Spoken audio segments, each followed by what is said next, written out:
documenting some of the reports of the different committees, and finally in National Education Policy 1986, which was amended in 1992. So some of the things which were there in this policy, that is NEP 2020, these are very new. These were not covered in earlier policies, but some of the points which were also mentioned in the earlier policies. So at the outset, I would say one very important thing, that all the earlier policies, starting from 1964, the Kothari Commission report, and in subsequent years, there are so many recommendations on different aspects of higher education, government committees which were formed to give ideas and suggest measures to improve the educational scenario. So, and also 1986 policy, all the policies were very good, and these were also implemented to certain level, to certain extent. These were implemented, and it also yielded very good result. We cannot say that earlier policies were not very good and it did not yield good result. So this is not the thing, because now our country is one of the leading, you can say, leading power in the field of education, and the contributions of earlier policies cannot be denied. But when we come to NEP 2020, we found a kind of revision of the earlier policies, and then also taking the confidence of the stakeholders, different stakeholders. And that's why there is a long process of consultation, deliberation. And it is said that this is perhaps the most deliberated policy draft, not only in India, but in other countries of the world also. We don't see any other policy which was deliberated so extensively, so exhaustively. So opinions of different stakeholders coming from the different aspects of different spheres of life, from the rural India, from semi-urban, urban areas, from the metro cities, the opinions of different stakeholders, and also different seminars, conferences, all these things were also organized so that the opinions and suggestions on the draft document can be taken, and accordingly, after so much of deliberation, after organizing more than 4,000 seminars and symposiums across the country, ultimately the committee headed by Professor Kasturi Rangan, who was the director of ISRO, chairman of the ISRO, so and other 8 members of the committee, drafting committee, they submitted their reports to the government. And then after second time deliberations, because even after accepting the draft, after the submission of the draft, government also took the initiative for deliberation. So deliberations were there at multiple layers, multiple levels. So ultimately, in 2020, on 29th July 2020, the Union Cabinet has adopted this particular policy. And interestingly, and this is something which is unique with this policy, is that even after the adoption of the policy,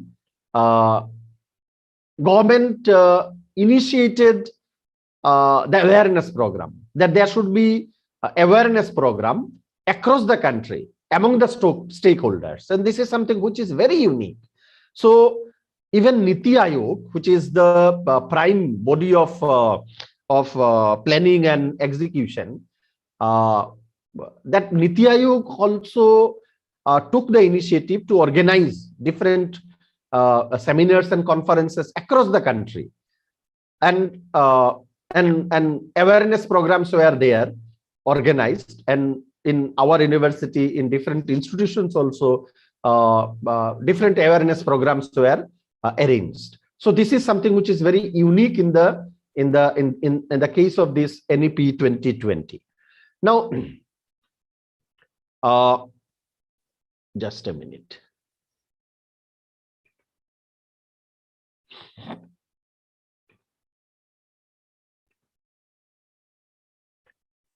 Now,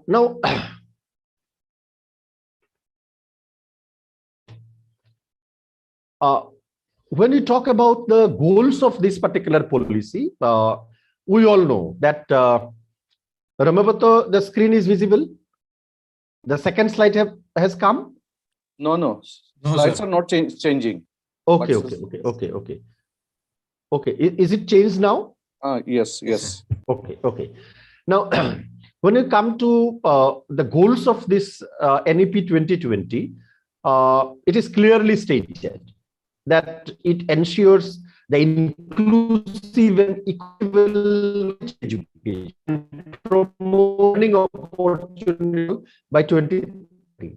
Now, this was also declared by even resolutions of Sustainable Development Goals, which was adopted in 2015 as SDG 2015, even has also declared that there should be inclusive and equitable quality education. Now, this is something which is very unique in this case of this particular policy, that in earlier policies, particularly when we talk of National Education Policy 1986, we found that more focus was given on access and equity.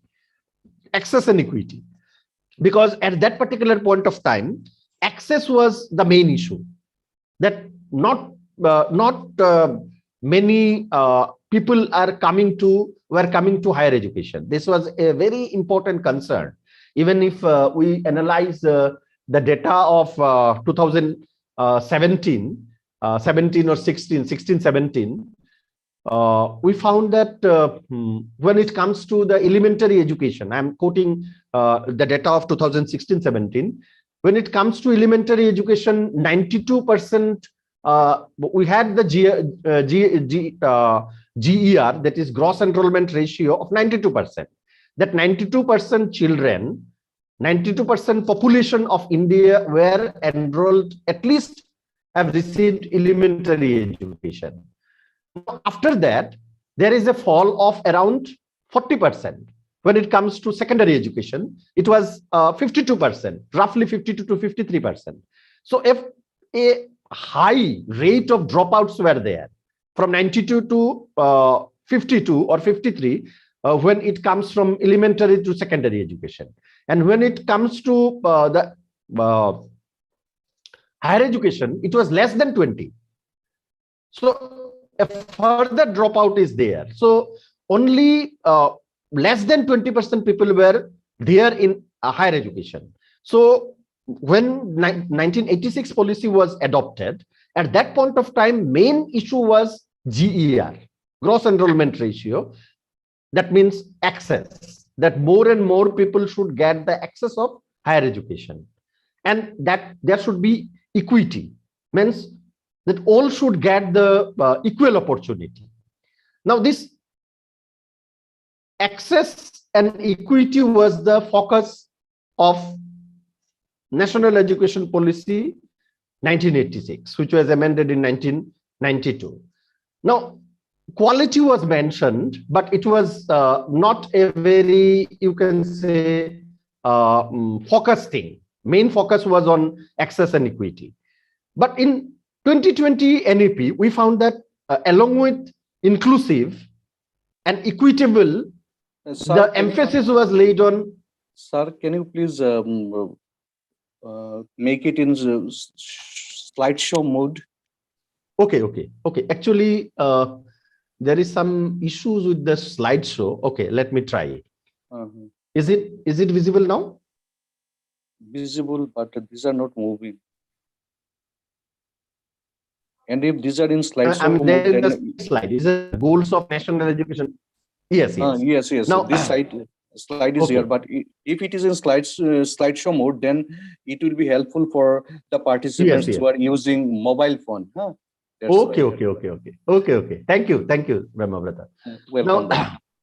Now, the emphasis is laid on quality education, and this is not a passing comment. Rather, the focus was on quality. So this is for the first time that the policy is putting emphasis on quality along with inclusiveness and equitable education. Equitable, you can say, education, and it promotes lifelong learning opportunities for all. And there is a deadline, or you can say goal, that by 2030 it has to be achieved. Now, this particular policy also addresses many growing developmental imperatives of our country, because we are in the 21st century. The expectations, the desires, aspirations of the young generation of this particular century is quite different from the earlier generations. So the policy should adapt, should be adaptive, should be acceptable to those people, means that young generation. Otherwise, they cannot accept this particular policy. They will not. They will move ahead from this. So it has to meet the aspirational goals of the 21st century people. That was the main focus. And keeping in mind that there is the suggestion that there should be revision and revamping of all aspects of education structure, including its regulatory bodies and governance, and so that a new system can be created, can be developed, which should be aligned with the aspirational goals of the 21st century education. That we all know that in terms of the standard of education, we are lagging far behind from most of the European countries and also some Asian countries also. Some Asian countries are also well ahead of us. So this education policy wants to revamp and revise the existing structure of education, all the aspects of its structure, including regulations and governance. This is very important, and our focus, today's focus, would be on regulation and governance. Now, what is the specific goal of NEP 2020? Remember whether the slide has changed? Not. Goals? No, not yet, sir. Okay. Is it changed now? Yes. Specific. Okay. Thank you. Okay. Yes, sir. Now, the specific emphasis of NEP 2020 was on the development of the creative potential of each individual. Now, when we talk of creative potential, along with we put emphasis on the cognitive development.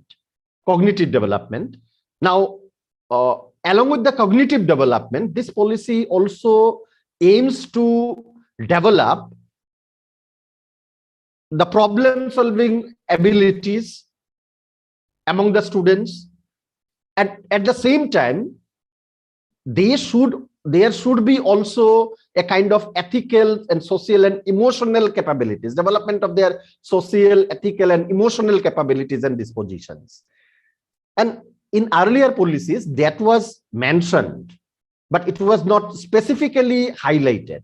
But in this particular policy, it is specifically highlighted that along with the development of the cognitive capabilities or critical thinking abilities, this particular policy aims to develop the social, ethical, and emotional capacities and dispositions of the students, so that they should not be isolated from the society, so that along with their cognitive development, they should not be alienated from the society. That, okay, I am someone and around me, I don't find anyone else who is equal to me. So he or she feels a kind of superiority complex, and they are that bonding for the society is not there. So that kind of education is not healthy. So emotional capacities and ethical and social, moral, this is highlighted in this particular policy. Now, when we talk about the regulation, now, because this particular policy talks about revamping and restructuring of the education structure, of all aspects of education structure, as I have mentioned in the very second slide itself, that this policy aims at revising and revamping the existing structure of education, all aspects of the structure of education. Now, when we talk of all aspects of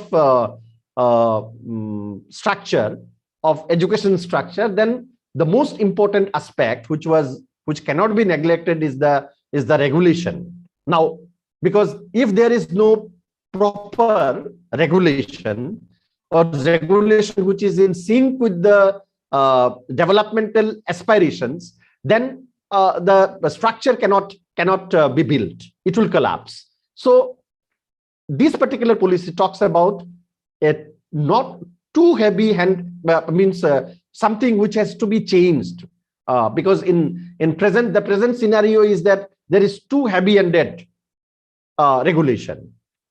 How I can give you one example. We have University Grants Commission. So when you see the name, the nomenclature, University Grants Commission, and when we look at its functioning, so we don't find any kind of similarity, because it is not limited to only grants. It takes care of every aspects of regulation. So this is something which is very problematic. That if some agency is there which should take care of the grants aspects, so why it is also controlling other aspects, and it is the main body to formulate regulation. So this is a confusion. And there are also other agencies, other government agencies, and sometimes there is you will find some kind of contradiction and conflict. You have UGC, you have Ministry of Education, in Ministry of Education you have the Department of Higher Education, then you have AICT, you have NCT, all these bodies are there. And suppose the college is a B.Ed college. So in a B.Ed college, so you have to follow NCT norms. At the same time, you have to follow UGC norms, and the norms are different.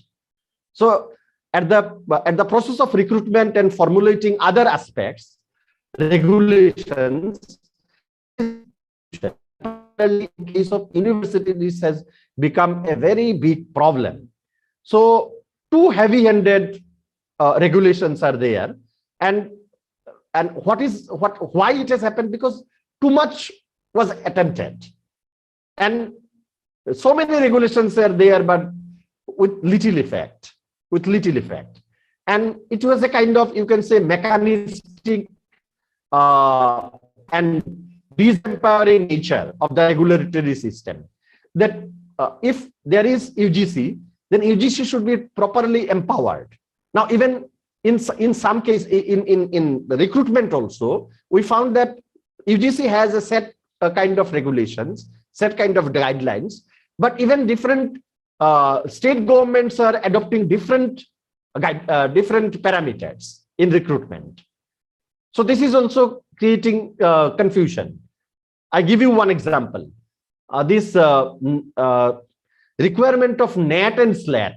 SLAT came later on, but requirement of NAT was made mandatory much more earlier than it was made mandatory in different states, in Assam and other states. It was made mandatory at a later period.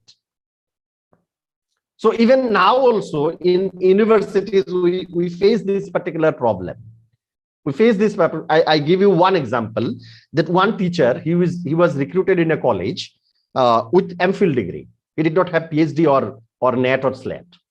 Now, MPhil was considered as an requisite qualification, means considered as a you can say qualification with which he or she can apply in a college in Assam.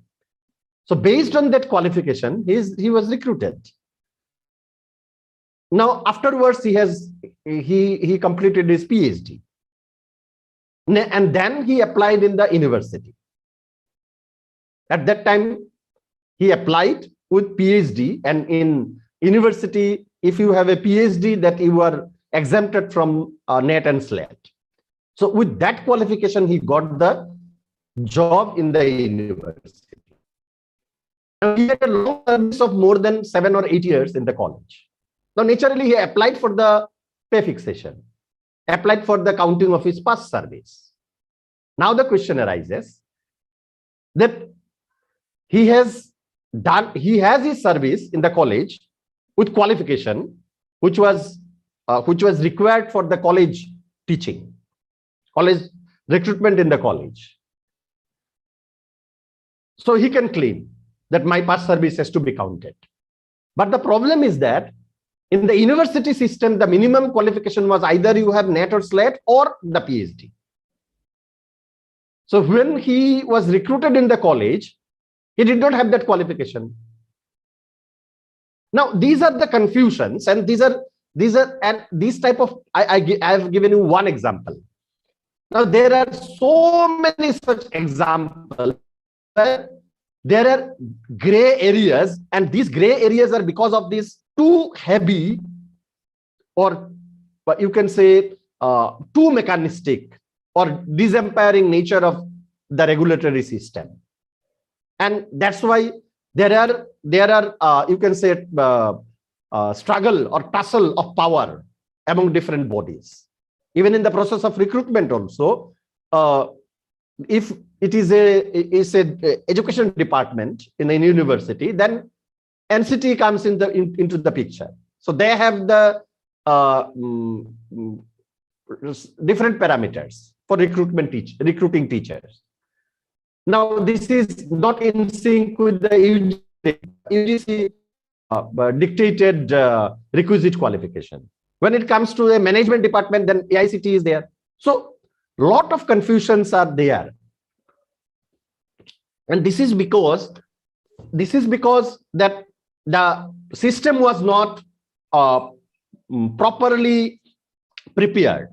That's why this kind of means confusion and conflict of interest is there.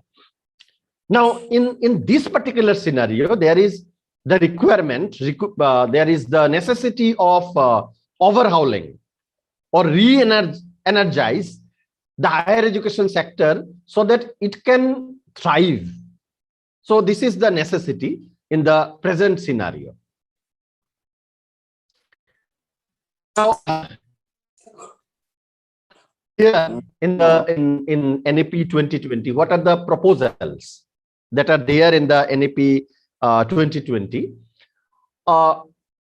The NAP 2020 says that the regulatory system of higher education will ensure that distinct functions of regulations, accreditation, funding, and academic standard setting will be performed by distinct, independent, and empowered bodies. Now, this is clearly mentioned that there are different layers or levels of regulations in terms of accreditation, in terms of funding, in terms of academic standard setting, and this should not be performed by a single body. Otherwise, it will create problem. So there should be distinct bodies, independent and empowered bodies to handle these issues. In the matter of accreditation, one particular independent body would be empowered. So another body won't interfere in the functioning of that particular body. In case of funding also, there will be a separate body. And that should not be, its function should not be interfered by other bodies.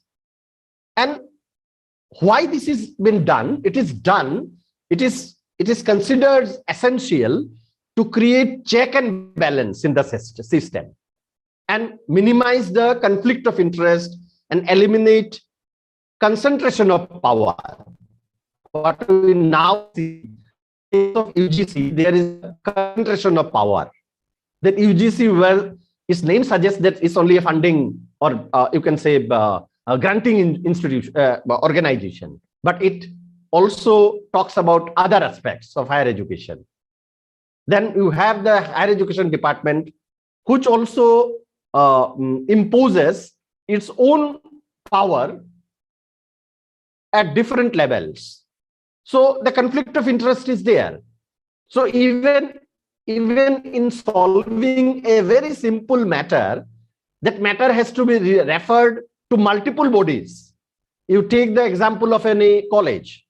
So sometimes for one particular matter, it has to go to the UGC for the clarification. Then it has to be ratified or approved by the Director of Higher Education. So all these things are there. So it has created a kind of confusion. So the says that there should be distinct bodies to function different activities. Accreditation, funding, academic standard setting would be performed by different and distinct and independent and empowered bodies. And it suggested that 4 institutional structures carrying out these 4 essential functions should work independently and work in synergy towards achieving common goals. That there would be 4 things, which is regulation, accreditation, funding, academics, standard setting. These are the 4 important functions: regulation, accreditation, funding, and academic standard setting.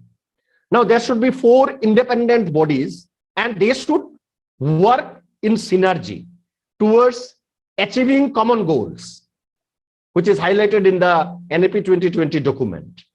And there should be the 4 independent verticals within one umbrella institution.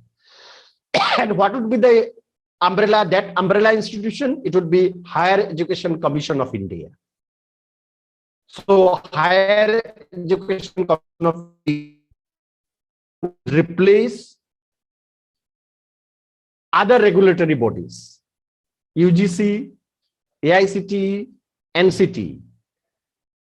Now, Higher Education Commission of India will function as the umbrella institution, and under which there would be 4 verticals, 4 independent verticals, and they are independent and they share equal power. And what are these 4 verticals? Number 1 is the National Higher Education Regulatory Council, which will take care of the regulations. This is the first vertical. National Higher Education Regulatory Council. All the regulations would be formulated by this body, independent body. It can take suggestions from other bodies, but it would formulate the regulations, and that has to be followed by other bodies, so that there should be elimination of duplications and disjunction of regulatory efforts. Now, sometimes for single purpose, we found that different standards are there, different parameters are there, not standards, other parameters are there. So in order to avoid that kind of confusion and duplication, there would be one single body which will formulate the regulations, that is National Higher Education Regulatory Council. What would be the function? Its modus operandi would be light but tight. It should not have high-handedness, that okay, I am the sole authority of formulating regulations. So whatever I'll form, you have to follow these in toto. That kind of attitude should not be there. But at the same time, means lot of liberty should be given to the institutions of higher education. But at the same time, it should not be that, okay, this body is there for the namesake. So this should not be, this won't be the nature of functioning. So it would be a kind of facilitator to the institutions of our higher education. So it will formulate regulations regarding finance, governance, and other things. But at the same time, it will also ensure that the institutions of higher education should provide self-disclosure in public, so that their functioning should be known to others. There should not be any hidden thing. Everything should be transparent, and this NHERC will look into this. Now,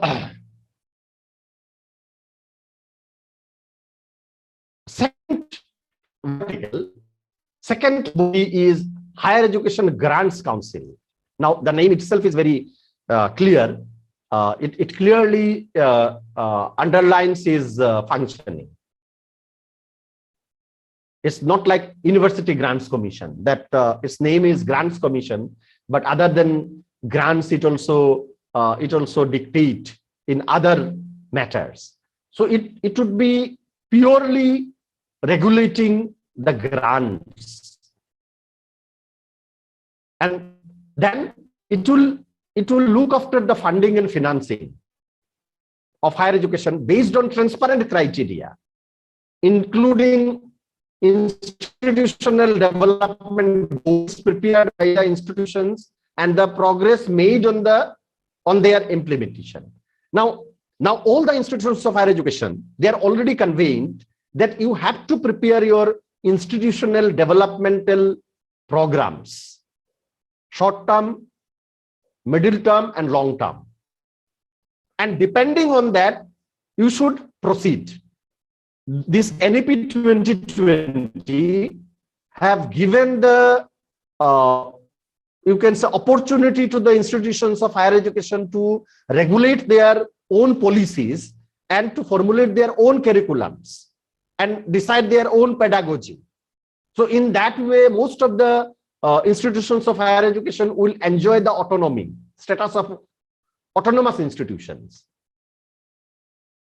Most of the colleges. But for achieving all these things, for achieving that status of autonomy, that they should prepare their institutional development programs, short term, long term, and middle term, so that on the basis of their developmental goals, the funding can be done, funding can be made. So this IDP is very important, and most of the institutions of higher education, I'm talking of universities, I'm not so much conversant about the affairs of the colleges, but in most of the universities have already decided their institutional development programs. They have already decided short term, middle term, and long term, and depending on that, funding would be made, and that should be transparency. But the important aspect is that along with transparency, there should be quality. So quality is the most important aspect. The next vertical is General Education Council. General Education Council, and it will formulate National Higher Education Qualification Framework, and it will decide different aspects of higher education. So it is General Education Council. So technical and professional education is not included in this particular aspect. So this particular body won't include the professional and technical education. So it will concentrate on general education, and it will formulate National Higher Education Qualification Framework, NHEQF. And if you were aware, a few days back, more than months, I should say, the NHEQF is already adopted. So it is on the public platform for the public discussion and also discourse. So it will work on this particular body. General Education Council will look after that, and it will also develop National Skill Qualification Framework, National Skills Qualification Framework, so that skill development programs can be introduced to minimize the burden of unemployment. So General Education Council, when it formulates National Higher Education Qualification Framework, it also takes into consideration the skill development aspect. So this is the third verticals, and then the next vertical is okay. I'll skip that aspect. It's not so important for today's discussion. And there would be professional standard setting bodies, which will also part of the GEC. Means there would be separate, you can say, bodies, but it would work under a GEC, professional standard setting bodies, which will take care of the agriculture education, then engineering, veterinary, architecture, vocational education and training. There are right now there are separate professional bodies, ICAR, then BCI, NCT, COA. All these things are there, but now it would come under one particular umbrella body, that is professional standard setting bodies. Now I'll skip that part. The main important thing that where I was supposed to focus is National Accreditation Council. Now it will replace the present National Assessment and Accreditation Council. So 1A is removed, but accreditation also includes assessment. Now this mandatory thing, if you are there in an institution of higher education, and if you are receiving grants, and if you are developing curriculum, and if you are developing your own pedagogy, and you are awarding degrees, then it should be assessed properly. And there should be a kind of equity, and there should be a kind of minimum standard. Otherwise, one particular, because if suppose in one state like Assam, there are more than 400 colleges.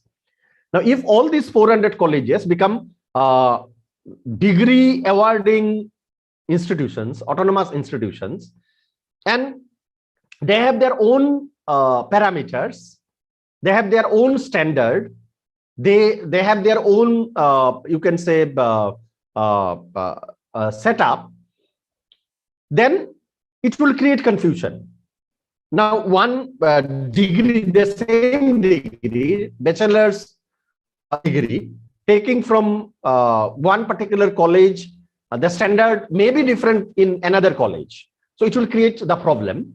So this assessment and accreditation is very important, and it will look after that particular thing.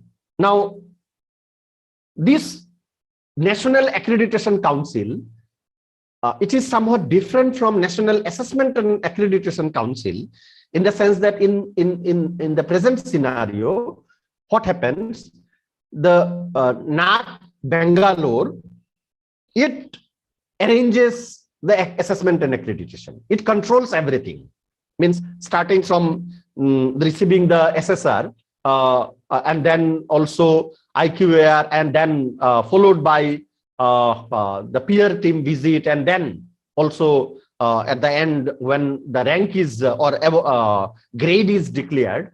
So in the entire process, NAAC controls everything. NAAC Bangalore controls everything. Now, in the changed scenario, when it would be replaced by National Accreditation Council with one less A, then it would be a kind of meta accrediting body. And the assessment would be done by other bodies. There would be some, you can say, maybe some private institutions also, agencies also, which can be hired. They will assess, they will go and assess the institutions of higher education, and they will assess the institutions of higher education on some basic norms. And there would be some norms, for example, public self-disclosure, then good governance and outcomes. Now, it would be carried out by independent ecosystem of accrediting institutions. There would be agencies. National Accreditation Council won't send their own team for the assessment and accreditation. Rather, it would be done by different agencies, different institutions, but under the supervision and overseeing of National Accreditation Council. So this is the difference between NAAC and NAAC, that it will oversee the process, supervise the process, but it won't send its own team. Now, this is the difference. Now,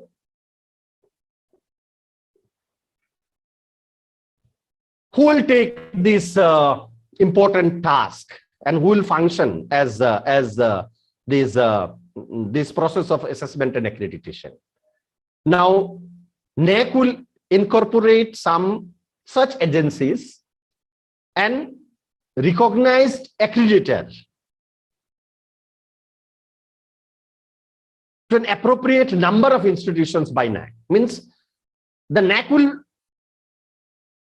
take some such kind of institutions or agencies who will conduct this assessment, and they will submit their report. Based on that, the accreditation would be done.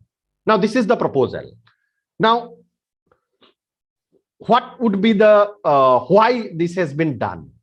Because it is felt that the NAAC Bangalore is so much overloaded with the assessment and accreditation process that in many cases, the many institutions of higher education cannot meet the schedule, and many of these institutions remain unaccredited.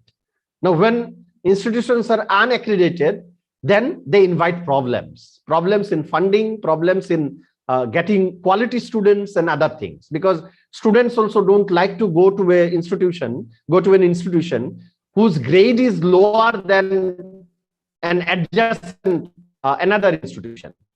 So it affects their functioning. So the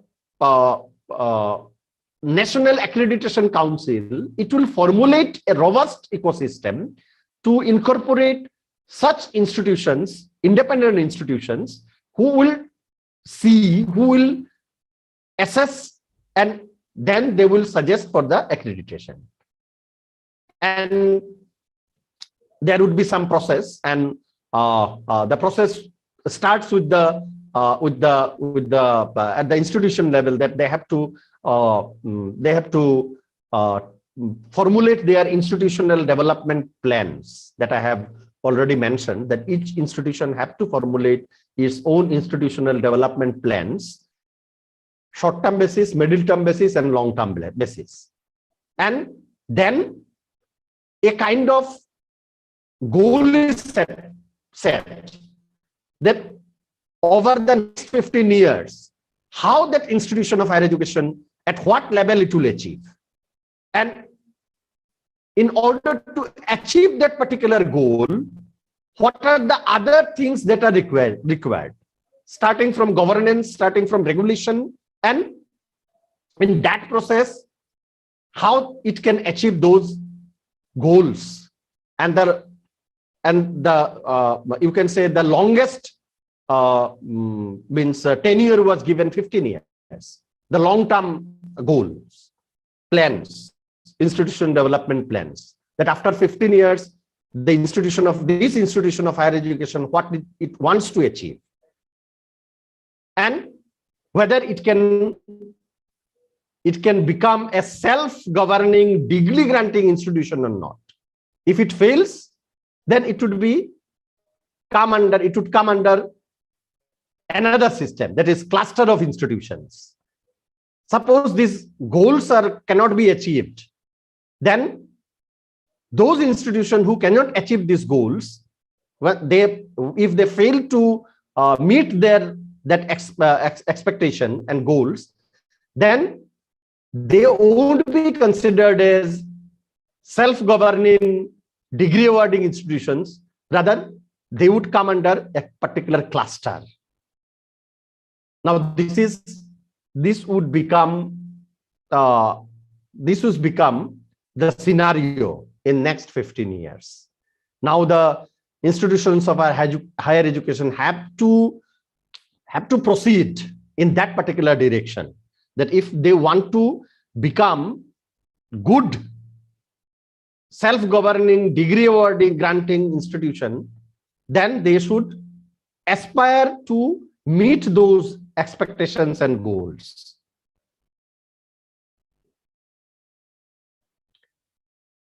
Now, what are the benefits of this restructuring? This has to be also understood, because so many things are promised, and then if there is no clarity about the outcome, so we cannot expect that this would be beneficial.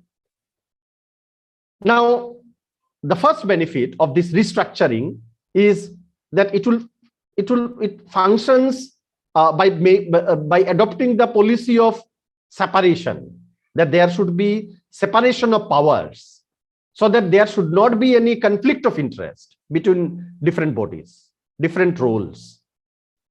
Right now, what we are viewing, what we are experiencing, that there is the conflict of interest among the bodies, different bodies. Now, this has to be eliminated. So this would be the benefit of restructuring. And it will also empower the institution of higher education institutions. Because these institutions will feel that their identity would be formed, because they would be distinctly visible. Each institution would be distinctly visible. So these institutions will feel a kind of satisfaction that, okay, we are given due attention, but at the same time, accountability and responsibility will also be there.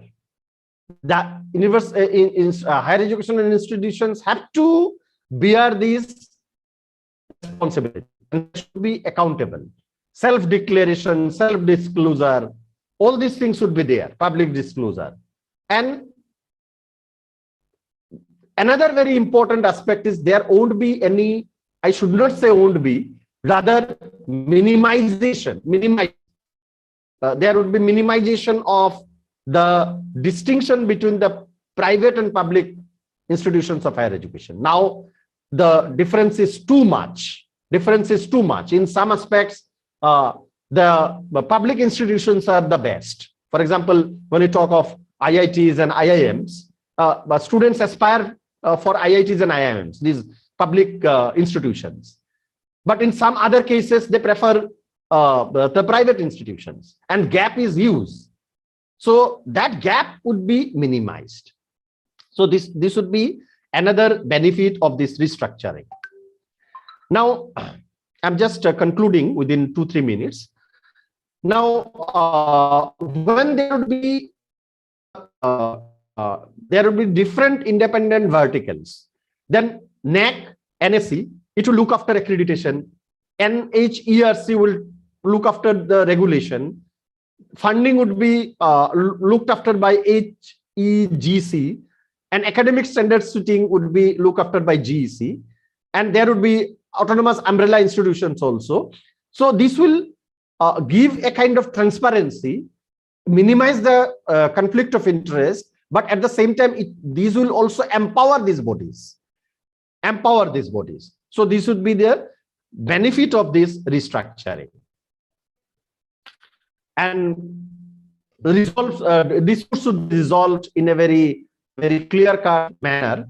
And these would be independent bodies, and they would be empowered by such people who have high expertise in that particular field, relevant field.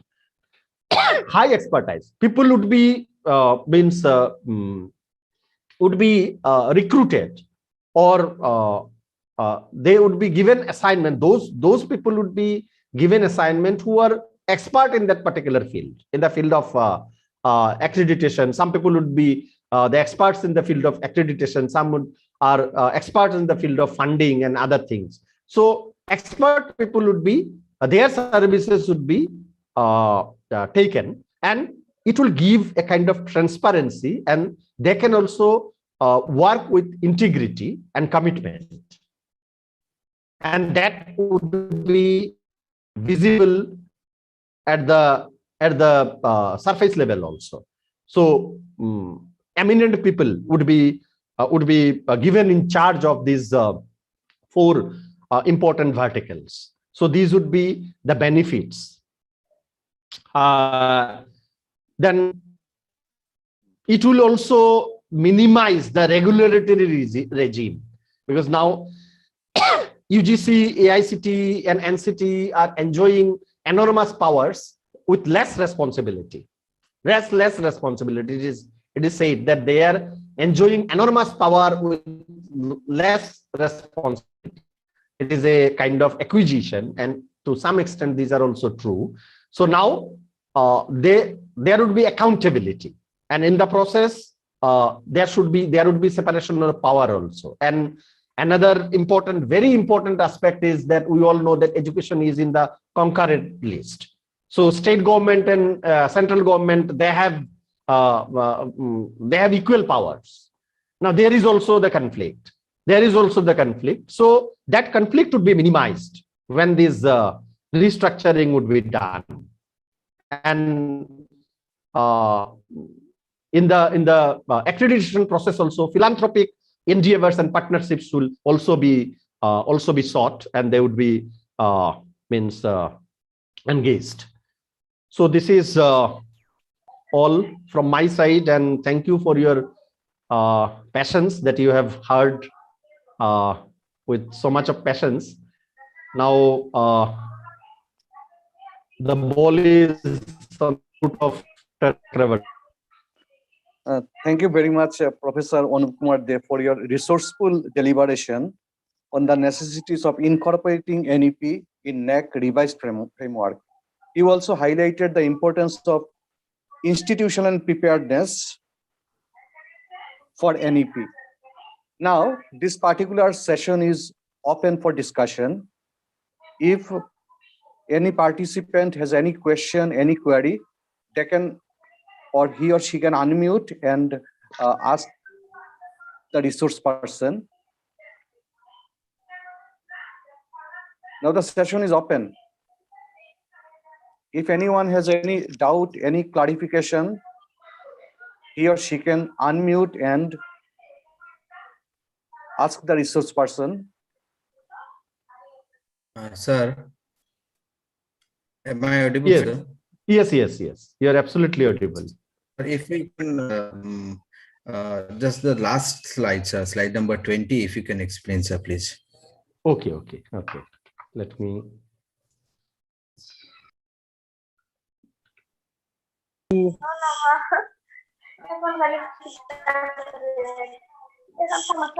Yes,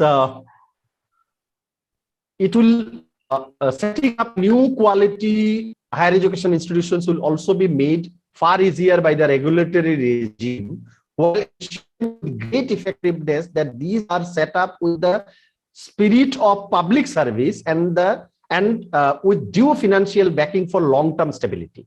Now, here in the previous slide, it is said that there would be also the philanthropic endeavors. That scope is there. Means we all know that in Indian education scenario, there are so many philanthropic endeavors, so many institutions are there which are run by different philanthropic organizations, different trusts. Now, we found that these things were means there is a huge gap between the institutions which is of private nature and public nature and also philanthropic institutions. Now, for that reason, what happens, and because we have a tight regulatory system, we have UGC, we have NCT, we have AICT, and that's why we found that this gap is very, very vast. And we don't find that too many institutions are coming, too many organizations are coming with philanthropic attitude that we have to, that education is for the public good, is a means of public service. That kind of attitude is not too much there, because they have to meet the expectations of different regulatory bodies. You have the standard parameters of UGC. You have the standard parameters of NCT, AICT, and NCT. So, in order to meet all these things, the main idea that education is a public service, that idea is lost.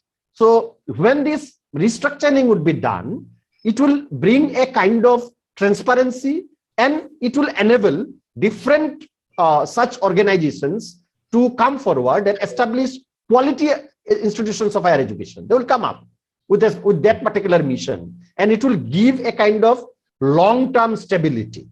Okay. And then the next point is higher education institutions performing exceptionally well will be helped by central and state governments to expand their institutions and thereby attain higher, larger numbers of students and faculty, as well as disciplines and programs.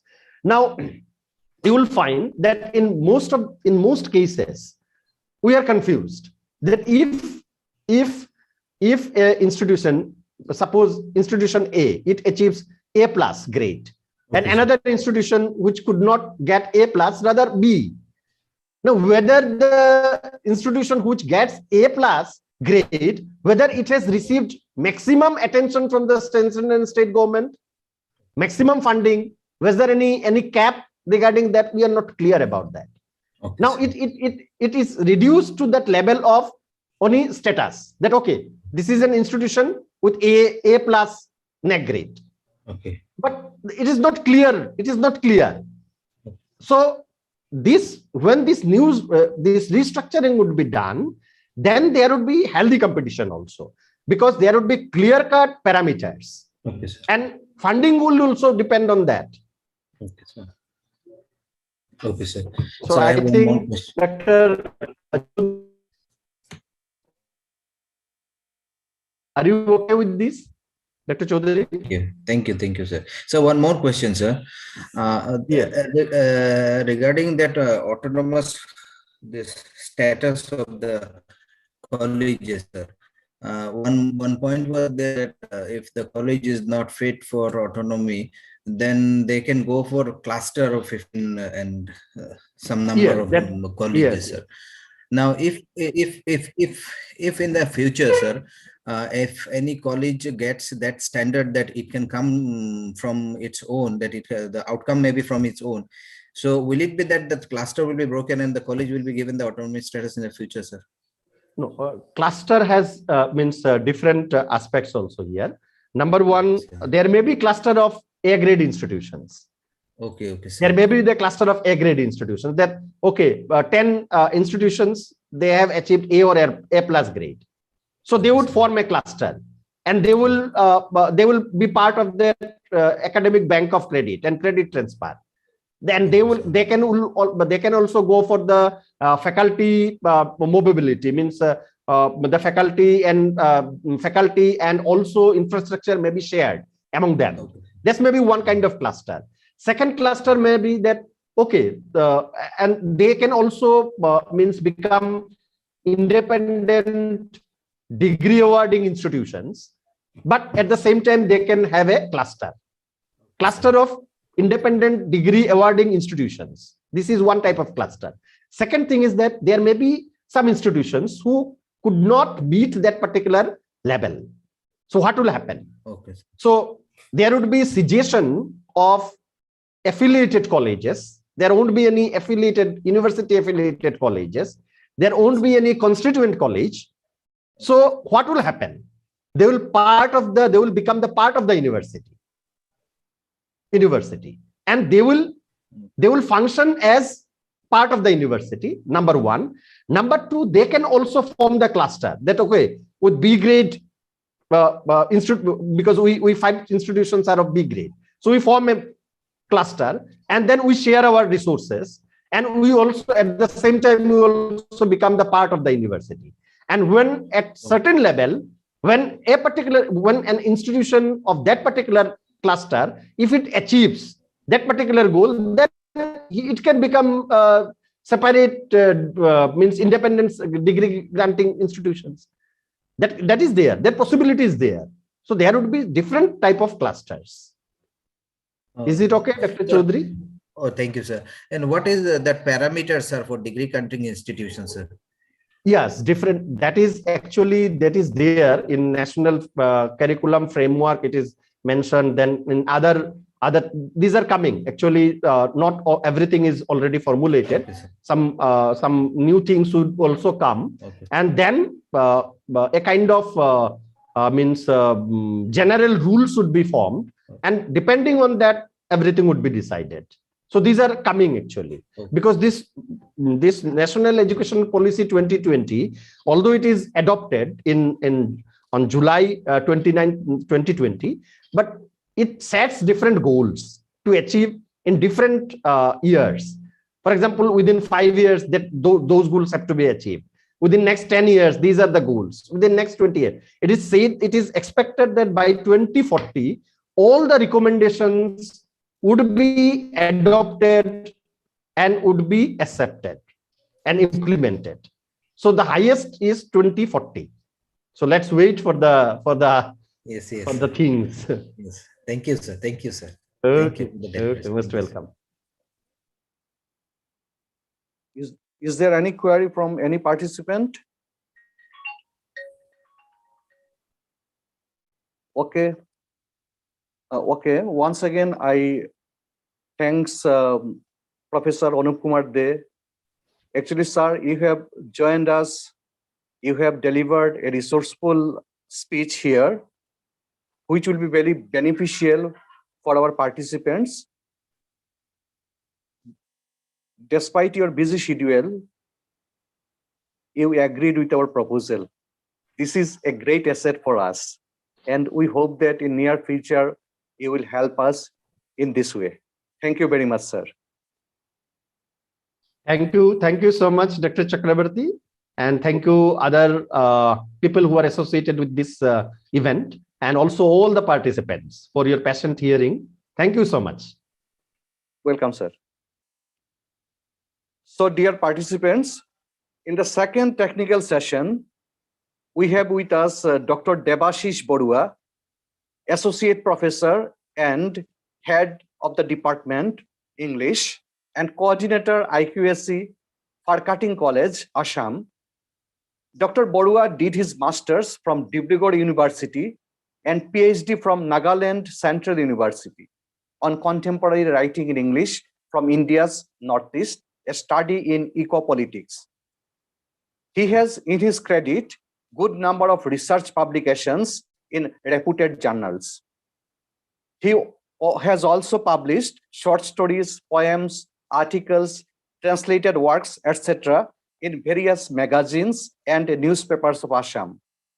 Above all, his excellence has touched the acme of success recently when Farkating College awarded A+ grade with 3.36 CGPA in 4th cycle of NAAC assessment under his coordinatorship.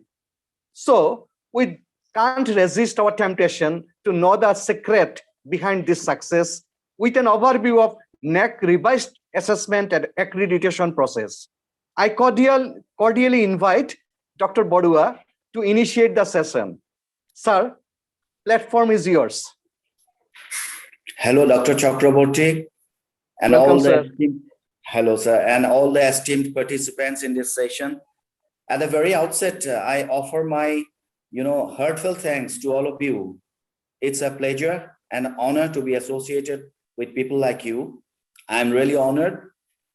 So I was supposed to talk about, the revised accreditation framework of NAAC, and I'm quite sure that in the previous sessions, almost all the speakers have spoken on that issue. So I'm not going to talk about in detail about the revised framework system, but I'll be sharing my experiences. Yes, sir. As the coordinator of Farkating College, IQAC. But as I was supposed to talk about the revised accreditation framework, so I'm going to, focus some light on that topic very briefly. So as you all know that, now at present, the revised accreditation framework of NAAC has some particular steps. There are many steps. First of all, as an institution of higher education, you have to register yourself. That all of us know already, that we have to register ourselves in the NAAC portal, visiting NAAC website. Once the registration is complete, then we are a registered institution under NAAC. Then the second step is that once we are registered, then we have to submit the IIQA, the Institutional Information for Quality Assurance, IIQA. Then IIQA can be accepted, IIQA may not be accepted, and it will be accepted in the second or the third attempt anyway. So IIQA, as you know very well, that is a simple thing, not that much complexity is there. So once the IIQA is accepted, then your third step is that you have to submit the SSR.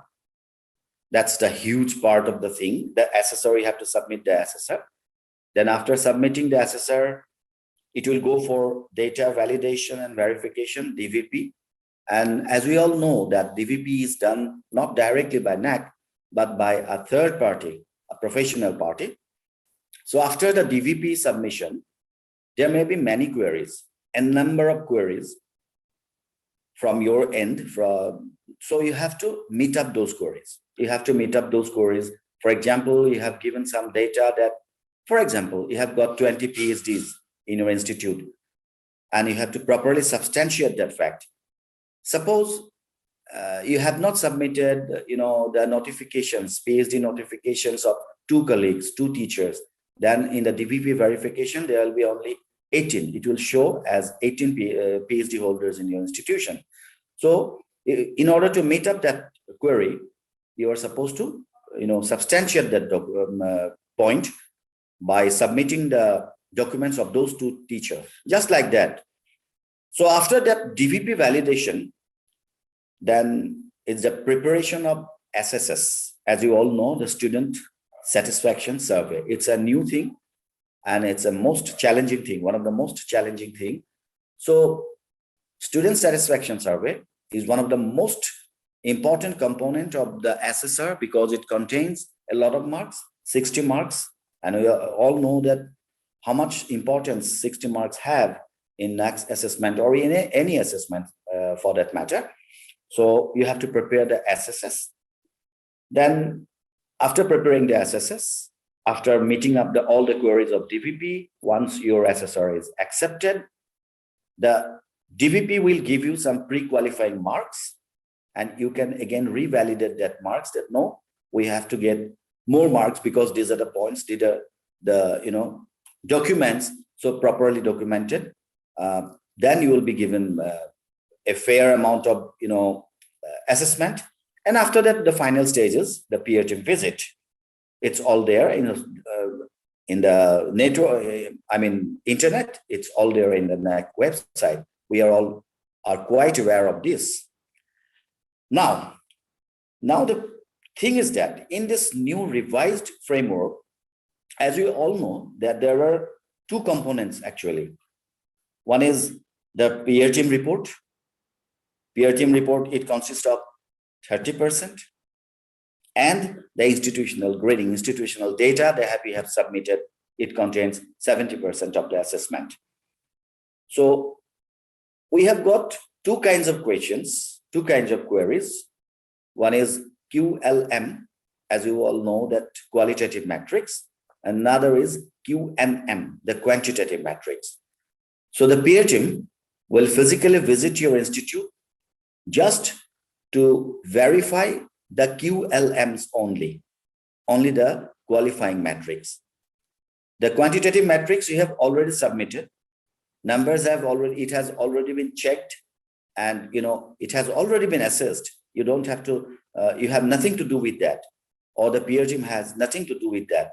The peer team will come and verify only the QLMs, the qualitative matrix, and it consists 30% of the whole assessment. So this is the process roughly. Now, for example, when you are going to prepare your assessor, my experience as the coordinator, and first of all, I must clear one thing, that your institution is quite older than ours. It was established, I suppose, in 1950, having 3 streams. So I don't have the guts, I don't have the audacity to speak and suggest all these things. I cannot do that. I will not do that. But just as a coordinator of my institution, what were my experiences? I'm just going to share those experiences. So when we prepare our SSR, we first kept in mind the core values of NAAC. As we all know that there are 5 basic tenets, 5 basic, values, core values, as NAAC has suggested. For example, if I can mention, number 1, it's nation building. What my institute has been doing for nation building, what my contribution is towards nation building. So that is, first of all, nation building. Then fostering global competence, in the students, in the teachers, in all, stakeholders, more specifically in the students. Then the third one is inculcating value system. So not only on the classroom teachings or all these things, but at the very same time, we have to try to imbibe some values in our students, so that inculcate some values in the students, so they can be a human resource in the truest sense of the term. Then the fourth one is promotion in the use of technology. So nowadays, as we are quite aware that in teaching, more specifically in teaching in higher education institution, technology is an important part. Technology can play a very important role. So NAAC also looks after that an institution should promote in the use of technology in the teaching learning process. Then the last one is quest for excellence. So our institution should have a quest for excellence. Excellence in many spheres, in various diverse fields. So these are the 5 core values of NAAC. So when preparing the SSR, we people, our team in our college, tried to inculcate all these values so that our SSR can reflect these core values of NAAC. So we, at the very beginning of preparing the SSR, we kept in mind that our SSR should reflect these core values of NAAC. Then, as we know, the 7 criteria are there, and to name curricular aspects, having 100 marks, we all know these things. Then teaching, learning, and evaluation, having 350 marks, it's a huge thing. The highest mark consists in teaching, learning, and evaluation. The third one is As we know that research, innovation, and extension consisting of 110 marks, then infrastructure and learning resources with 100 marks, then student support and progression with 140 marks, then governance, leadership, and management with 100 marks, then institutional values and best practices having 100 marks. So if we can divide these criteria into some basic, heads, basic, tenets, then in my opinion, what I felt in preparing the SSR, that so far as the curricular aspects is concerned, there are 4 basic things that we should keep in mind. First of all, that is curricular planning and implementation. It's there in the SSR. We all know these things. But what we did, I'm going to focus on these issues. So first of all, curricular planning and implementation, how we plan the curricular design and implement this. But as affiliating college, we don't have that much of liberty to plan a curricular. But still, within that limitations, how much we have planned and how much we have implemented that curricular, disseminating of the curricular. Then second point is that in curricular aspects, add-on courses. What are the add-on courses? How we have conducted or we have been conducting the add-on courses? What are the standard of the courses? These are very important. Then number 3, integrating cross-cutting issues. How we cross-cut or how we integrate the cross-cutting issues, various cross-cutting issues, for example, professional ethics, values, everything and everything. Then last one, the most important one in curricular aspects, the feedback mechanism. The feedback mechanism, feedback from students, teachers, employers, alumni, and how feedbacks are collected, they are analyzed, and what actions we have taken on the basis of those feedbacks. This is very important in this first criteria that we felt actually. Insofar as the teaching, learning, and evaluation is concerned, the second criteria, then there are some, again, core areas. If I can mention, the first one is special programs for advanced and slow learners. This is very, very important. What are the programs we have been taking for the advanced learners, and what are the measures we have been taking for the slow learners? That's very important. So we should be crystal clear in our mind, or we should be crystal clear in our approach. We should be crystal clear in preparing the SSR that the measures for this special category of students for advanced and slow learners. Then what are the student-centric methods in teaching learning? What are the student-centric methods we adopted? And it's quite sure that it will vary from institution to institution. I will just speak on my experiences or on my institution only. Then whether we use ICT tools. This is very important. Nowadays, all the colleges and the universities have been using ICT tools.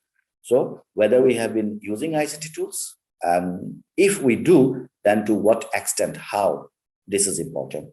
And one more thing here, that whatever we have, written or whatever we will write in the SSR, it should be properly documented. Otherwise, it won't be counted. So whatever we say in the SSR, it should be properly documented. But what I personally believe that the problems of the colleges, including ours, is that we do things. We do many extension activities, we do this and that. But the problem is that we don't keep documents. They are not properly documented. And since it's a huge thing, consisting of the last 5 years, so it becomes quite problematic for us to gather what we did 2 years back, what we did 3 years back, whether photographs are there or not, whether some documentary evidences are there or not. So these are some problems for us. Also, we face this kind of problems. No problem. Anyway, so use of ICT tools in teaching, how we use these ICT tools. Then one more important thing in teaching, learning, and evaluation is that internal assessment mechanism. That is very important. Even the peer team also asked us a lot of questions regarding this internal assessment mechanism. What is the mechanism of internal assessment, whether it is transparent, how come we face some grievances. This is very related, very much related, the mechanism to address grievances, exam related grievances, how we address those grievances. Is there any grievance? Do you face any kind of grievance? Or if you face such grievances, how you do address those grievances? These are very relevant questions, even in the physical verification during the peer team visit. And it was also there in the SSR. Then, as we all know, that our program outcomes, program specific outcomes, course outcomes, whether they have been displayed, whether they have been distributed, or are they known to the students, and our assessment. So this is my program specific outcome. If a student enters into undergraduate level having honors in, for example, English, so this will be required for him. He will achieve this kind of things, and the mechanism to judge whether he or she has achieved that or not. So these two are very important. One is your internal assessment mechanism, then your program specific objectives, and whether you have attained those objectives or not, whether your students have attained those objectives or not. This should be reflected in the SSR. Then, as I have mentioned earlier, the student satisfaction survey, which consists of 60 marks. This is very important. Then the third criteria, research, innovation, and extension. There are, as you well understand, as the title itself suggests, that what are the research projects? Do you have any research projects and all these? Then seminars and workshops attended by our faculties, seminars and workshops that organized by our institution. Then number of publications, as you all know that there are divisions, UGC Care, Scopus, ISBN, ISSN, peer reviewed, all these kind of things. So how much publications do you have? Then came extension activities and recognition, if any. If you have got any recognition, if you have received any recognition for your extension activities. So far as this extension activities is concerned, I would like to share my view that what we did, insofar as our colleges are concerned, as I have mentioned earlier, that we have all, or we have been doing extension activities in many places, in many ways, in many directions. But the proper way of documenting an extension activities is what we found, that first of all, suppose you are going to, organize a health awareness camp. Suppose, just for example, it's a rough example, that you are going to organize a health awareness camp in a nearby village. So documentation will be like that. First of all, there must be a letter from your institution forwarded by the principal to that, someone or the village chief, what we call in Assam as Gaon Budha or whatever. You have to have a letter addressing to him that we are interested or you are intending to organize such a program in your village, number one. And that letter should be forwarded by principal. The number two is that there should be also a letter from their end, from his end. Yes, we have given you consent that you please come and organize that health checkup camp or whatever. Second thing.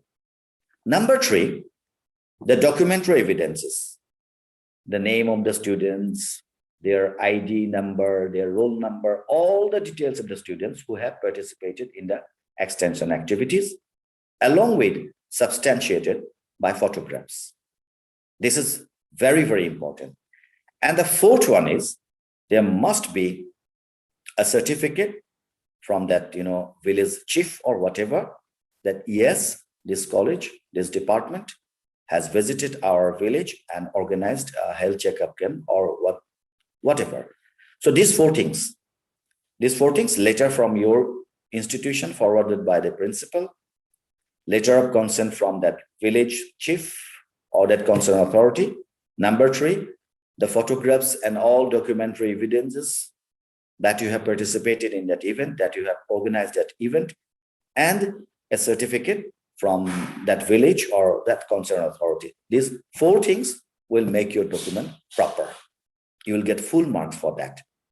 in when you substantiate your point in the SSR, doing giving all these details, then if you make these 4 things properly, then you will get full marks for that. That is a very important thing. And here, just I want to mention one more thing that we did. First of all these, for example, these 4 documents, all these should be, first of all, should be scanned. We all know this, but just I am repeating. All these documents, first, we should scan these documents. These documents should be scanned. After scanning the documents, we have to make them as a PDF file, right? Then, in some cases, those PDF files must be merged together. And the 4th one is, because we know that data, when we will submit the data, it should not be bigger than 6 MB. Otherwise, it won't accept it. So after merging the documents, you have to compress the documents within 6 MB. So there is a technical part also involved. So, and in some cases, after doing all these things, you have to provide a link in the SSR view document, so that if someone clicks on the link, they will get all these things ready. So this is the procedure. Then in research, innovation and extension, there is one more important point, which is collaboration and linkages. You may have we have some MOUs, for example, but signing an MOU doesn't give you any marks, but that MOU should be functional. That means that you should do some activities, you should participate, you should perform some activities on the basis of that MOUs. Then only you will get marks for the MOUs. So MOUs should be very much functional. And there is also another thing, that linkages, what linkages you have established with which agencies, which organizations, and the basis of those linkages, what are the activities we have done. So these are the things in research, innovation, and extension. Then in the 4th criteria, infrastructure and learning resources, we all know that there are, in my feelings, personal feelings, that there are 5 components which are very important. First of all, what are the physical facilities our institution has? All the physical facilities. So we have mentioned those physical facilities with proper documentation. For example, classrooms, then with photographs of the classrooms, then all the facilities, as we can all understand very well. So physical facilities, then especially facilities for games and sports. What are the facilities we have for our students to provide them facilities for games and sports? Then 3rd one is ICT enabled classrooms. That is very important. ICT enabled classrooms in our college. Here I want to say something about my college. In comparison to your college, ours is a very small child, because it was established in 1981, and my college got deficit grants in status only in 1996. But one good thing perhaps we have been doing, that we have been assessing, or we have been doing NAAC assessment without any gap, with continuity right from 2003 to this 2021. So that is the reason why we become the first college in the Northeast to be assessed in the 4th cycle. There was no gap. So the continuity was there. And one more good thing is that because of that continuity, we got some healthy grants from RUSA. And on the basis of those RUSA, say, for example, our college infrastructure is not that big, not that much, not that rich. But even then, with the help of that RUSA grants, we made our 17 classrooms ICT enabled, with overhead projectors and this Promethean board, active board, and overhead projectors. So that was, I think, that was impressive in the SSR.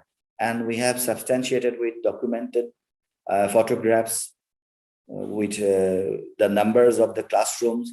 So it was crystal clear that yes, we have 17 classrooms with ICT tools. So that was a plus point. That was there also in the SSR. That was there also in the next assessment. How many classrooms or ICT enabled classrooms we have. Then, of course, the important thing, one of the most important, rather the soul of the institution, is the college library. Then college library, it comes, as you all know, that infrastructure and learning resources. Then, for example, in our library, it's not that big. To be frank enough, it's not that big, but we have got very good subscriptions of e-journals and many e-journals. Then what are the softwares we use in the library? How many books and journals? Then number of users, daily basis, monthly basis. So what we did, the login IDs, we have to log in order to enter in the library. So that login and screenshot of that login ID was submitted along with the SSR so that it can be properly substantiated. So this was the thing in that criteria. So far as the fifth criteria, the students' support and progression, that is concerned, it consists of 140 months. That is also very important. There are, again, I think, 4 important things are to be remembered in this criteria. Number 1, what are the measures or what are the activities that we have undertaken for capacity building and skill enhancing? So these are very important, that what are the initiatives of the institution for capacity building and skill enhancing of the students. Then the records of students' progression. I would like to mention here that our departments, all the departments, we have only 7 departments because we have only 1 stream, an arts college only. English, Assamese, obviously, then economics, political science, history, sociology, like that, education. So all the departments have a student database. We have made it mandatory to keep a student database so that we can, just at a glance, we can have an idea how many of the students of the department have progressed for higher studies, how many of them for, jobs and other that engagement. So that is very important record. We found that, yes, students' progression is a very important record, and we have kept it rather well in our college. Then the point number 3 in student support and progression is, I think, performance of the students. Performance of the students in both, academic and co-curricular activities. For example, in our college is located in a very rural ambience. The students are really very poor. The economic background of the students is so sad, But even then, we have tried our level best, or we have been trying our level best to give them an exposure so that they have an idea of the outer world, because that core values of NAAC, global competency. So we have given them some kind of exposure, and we are very fortunate. And I'm here happy to share that many of the students have excelled in many sports, athletics, and many other sports, even in national level. So that was a plus point for us, we believe. So this performance of the students matters a lot. And then the last one in this student support and progression is definitely alumni engagement. How your alumni have been engaged or are engaged with your institution. And then again, in my case, our alumni, we have not been able to produce that kind of, great alumni, great within quote and unquote. But even then, there are a class of students passed out who have been excelling in many fields. That's brought glory to our institution. But other students also, the alumni, they have been so actively associated with our institution, not, they may not be able to, donate a huge sum of money, but in many occasions, suppose the 31st December in our college is celebrated as the Alumni Day. They always come, they perform different cultural activities, and in many other extension activities, they usually participate. So that was a plus point in our assessment, as I personally felt. Then the next criteria, the governance, leadership, and management. It's a very important criteria, as we all can understand. And we must have the previous speaker, respected Anup Desar, I suppose. He spoke about a perspective plan. This is very important. You must have, we have, some perspective plans, short-term plans, then mid-term plans, then plans for, a long-term.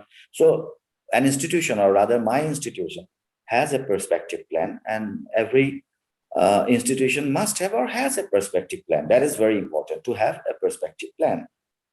Then the organogram of the college, right, starting from the governing body, the organogram of the college is very important. It should be, reflected. It should be portrayed. It should be shown in the SSR.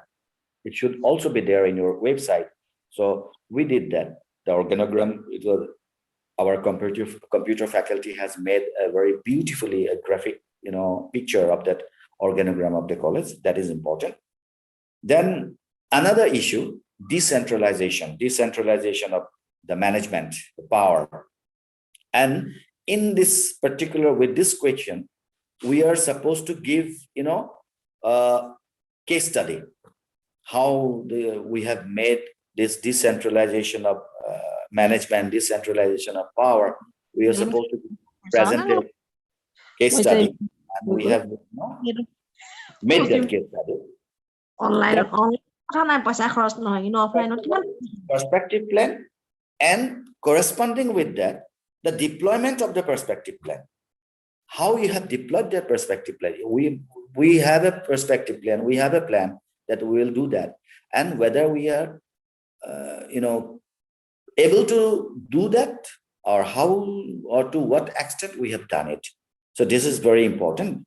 The perspective plan, and at the very same time, deployment of the perspective plan.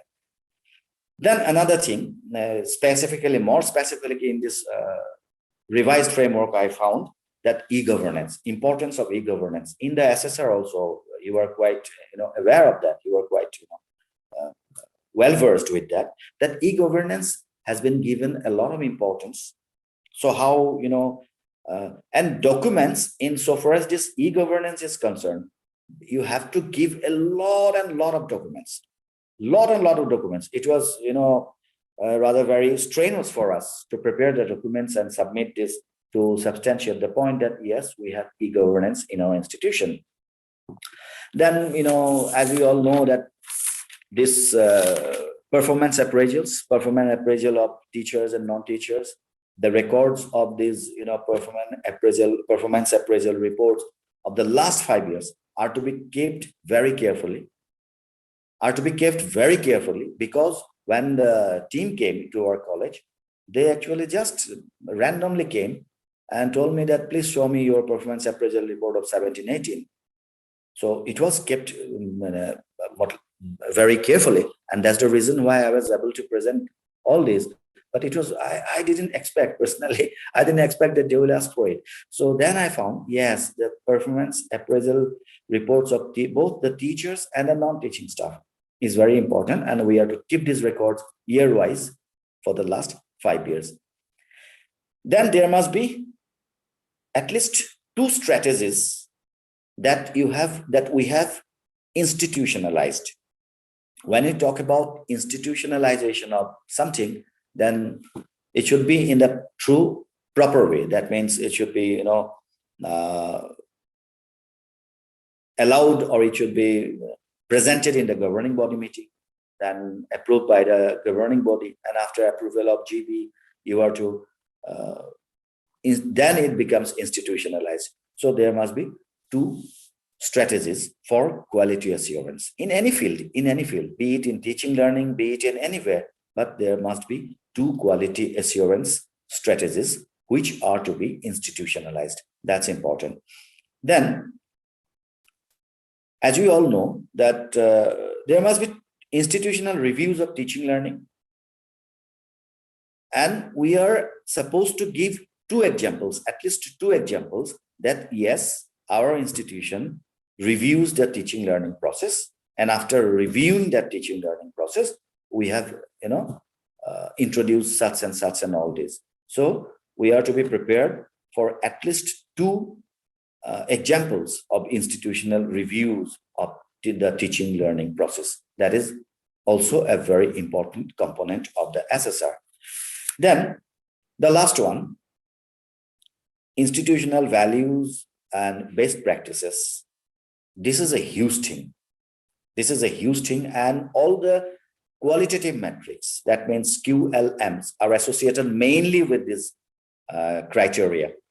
Yet QNM are limited in this criteria, but QLMs are very much there. So you have to write answers to these questions, and you have to give proper documentations. For example, what are the measures for gender equality? We'll definitely write about it, but at the very same time, we have to substantiate our writing. We have to substantiate our points with proper documentation. Then whether we have alternate source of energy. In my case, in the case of my college, yes, we have mentioned that, yes, we have solar lights, LED bulbs, biogas plants, all these things, all the colleges have actually. And I'm quite sure many colleges have all these things. So what I feel that the things, almost all the things, all the colleges have. What matters is how you present the things. That's what I felt, that presentation really matters. Proper right document at the right place, proper document at the proper place. That's very, very important, because as I mentioned, that the DVB is done by a third party. So it's very, professional. If you can give them the documents as they require, they will give you marks. If you can't, they will just, eliminate them. So that's the thing. Anyway, so alternate source, then waste management, what we do for our waste management. And I'm very happy to share that in our college, in a surrounding, we have some tea gardens. In this area, that there are a number of tea gardens are there. So a tea garden, the Farkating Tea Estate, is adjacent to our college. So we signed an MOU with them so that for this, solid waste management, in weekly or in 10 days or in 15 days even, they come, they gather all these solid waste, and they take it to their gardens. So this was considered to be a good practice, as the peer team also appreciated that very much. So waste management is also a very important factor, very important component in this last criteria. Then audits. What are the audits our institution have done? For example, I'm not talking about the financial audits, that's mandatory. But there are also other audits, as you can very well understand, or you are quite aware of, for the AAA, academic and administrative audit, whether you have done it or not, yes. Then green and environment audit, energy audit. But as you all know, that these are not mandatory. These are not mandatory, but there are marks for that, for them. So if we have done these audits, we'll get marks. It's just like simple mathematics. So we have done all these audits, and the marks allotted to these audits, we have, gathered those marks. So then water testing, we did one more thing, water testing, whether the condition of water, our drinking water, is good or bad. Our rainforest it was done by, I suppose, yes, Regional Institute of Science and Technology, Jorhat. We did water testing by them. So all these things actually carried marks for us, I believe. Then whether we have, received any award for Green Campus. Unfortunately, we did not. There was a little bit, recognitions from some district authorities and all these things. But as soon as the results declared on 8th February, immediately after 2 days, after just 2 days, we were awarded the District Green Champion Award by Central Government, Ministry of Human Resource, Central Government. That was a good thing. I think that will be used in the next cycle of our assessment, to be frank enough. But these awards matter a lot. Then, what are the facilities we have in our institution for the differently able persons, whether we have ramps or not? Yes, with our very limited resources, we tried our level best to do some things in that directions also. So we have made some ramps, bought some wheelchairs, then, disabled person friendly toilets, and all these we did. Then for inculcating national, feeling, or national building, the measures, for example, celebration of important days that all colleges we do, but I just reiterating that all the activities the documents of all the activities should be properly kept. That is the problem, I suppose, even in my college also we encountered this problem that yes, we did so many things, but the documents are not that much properly kept. So that was a problem. Anyway, so celebration of important days, then different programs for, creating good citizens. What are the programs? These are things. Then important thing is that code of conduct. We must have a code of conduct handbook. We must have a code of conduct monitoring committee. So this is an important component of that criteria. Then we had 2 best practices, as NAAC mentioned in the SSR, which have successfully been implemented. We have also mentioned, and those 2 practices, best practices, in my opinion, should be a rather innovative, a little bit unique. So after all, to be frank enough, impression also matters.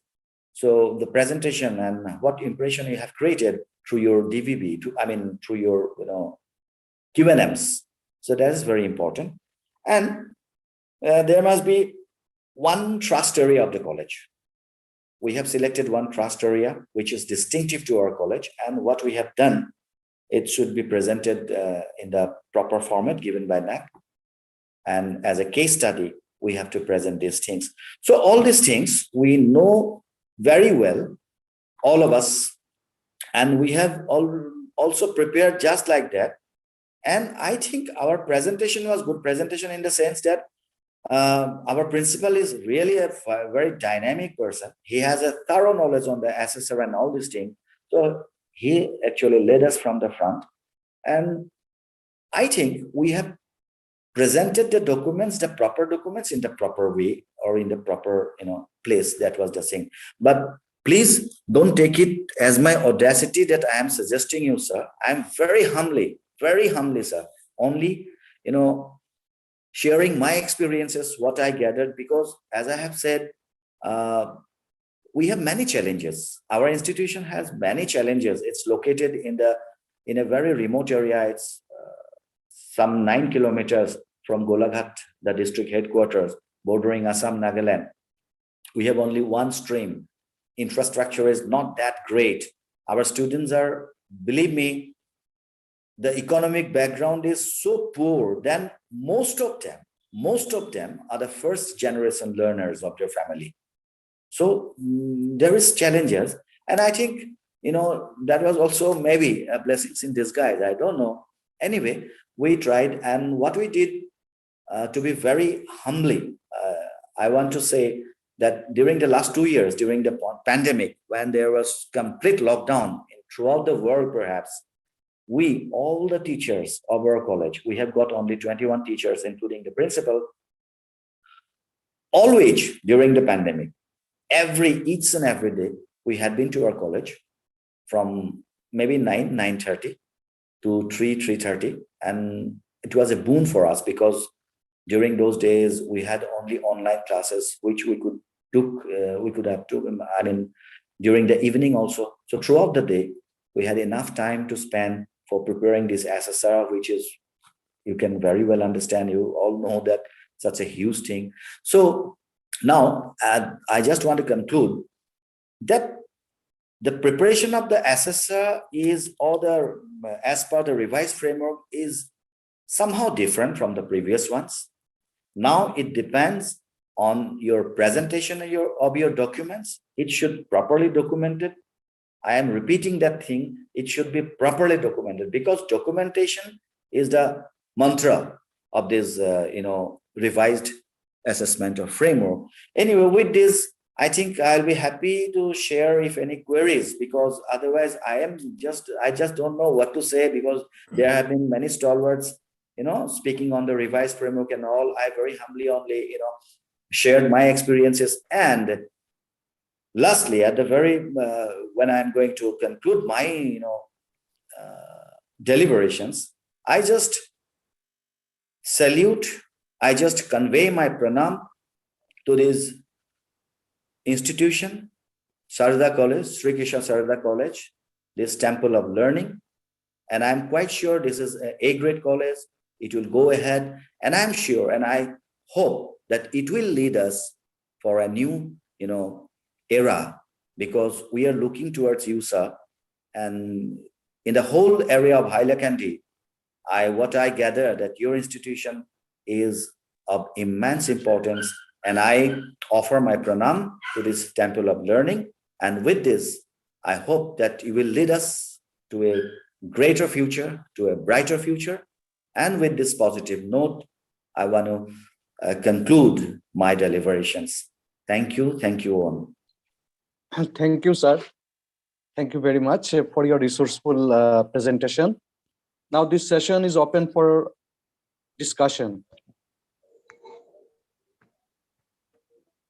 Ramabhadra sir, may carry on with the questions.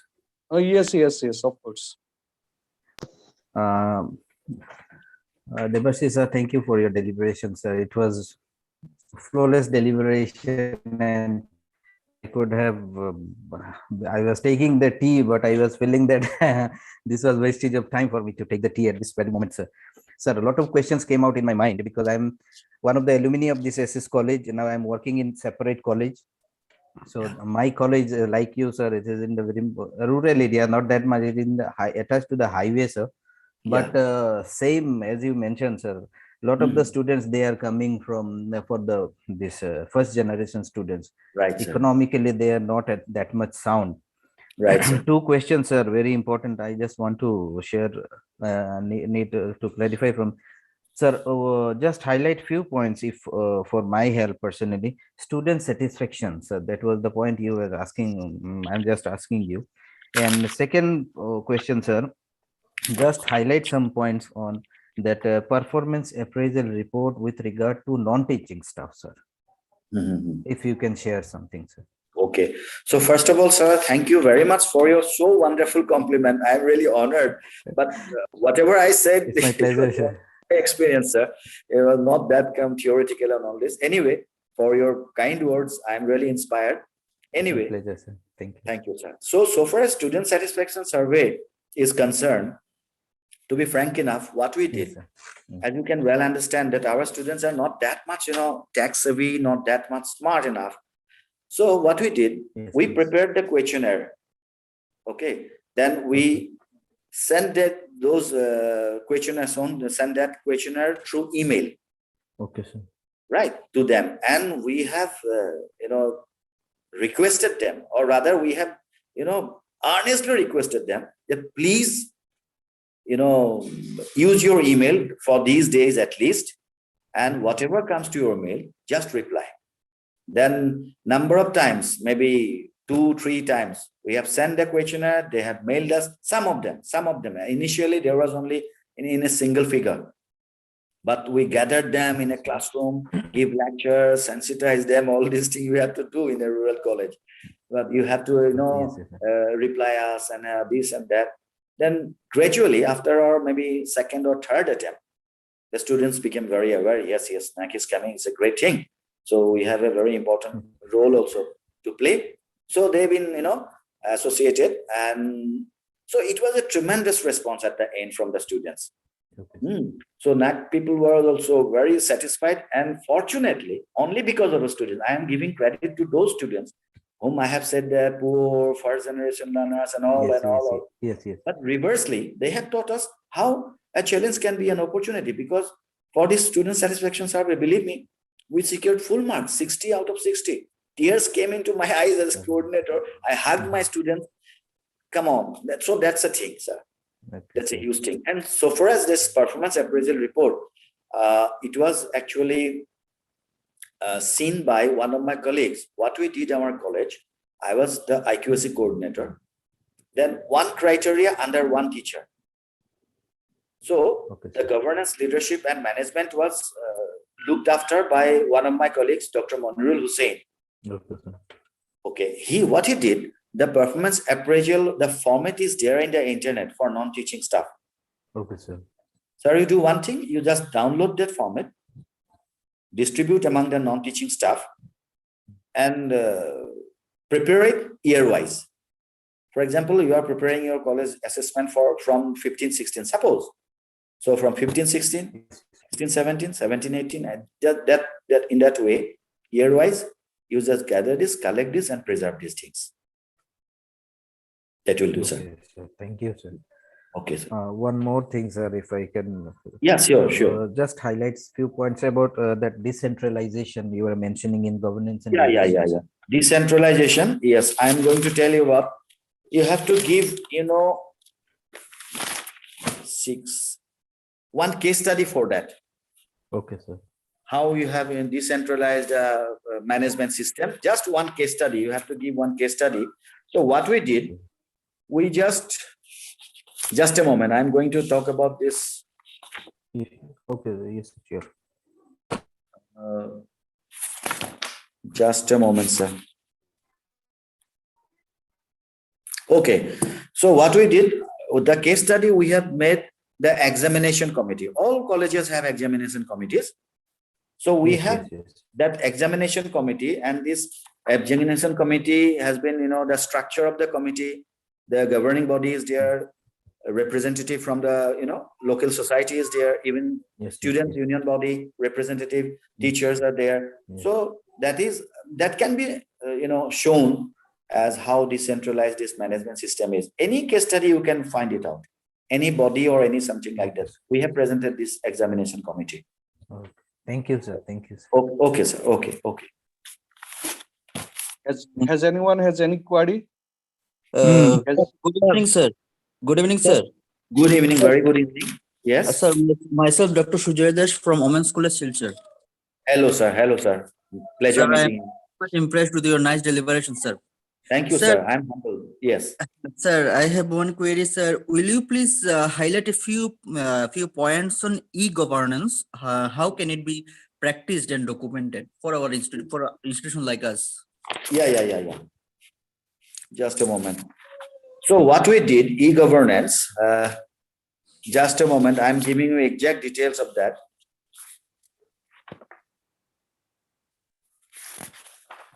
Then the documents, for example, your admission procedure, I believe it's done online.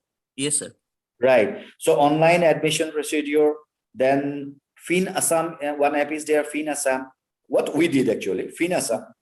Okay, sir. Our transactions have been done nowadays in all the colleges and universities, as transactions have been made, online. So yes, all the screenshots of all these transactions. Then one more thing, ERP software. I think you have that ERP software. If you don't have, sir, I request you to install that ERP software immediately, because it is of utmost importance.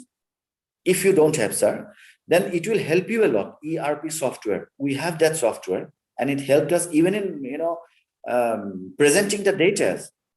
So ERP software. ERP, E for England, R for Russia, and P for say Patna. Pakistan. Okay, sir. Pakistan. Thank you, sir. Yeah, good. So it's dangerous to talk about Russia these days. Anyway, jokes apart. So then the vendors, because your principal or rather your college has bought many things from many vendors. The details of the vendors, their name, their GST ID, and all these things. The screenshot of these things, we actually provided all these things as links and right for establishing that e-governance is there in our institute. That was there. Right. Thank you, sir. Okay. You just take it, the ERP software. It will help you a lot. Yes, sir.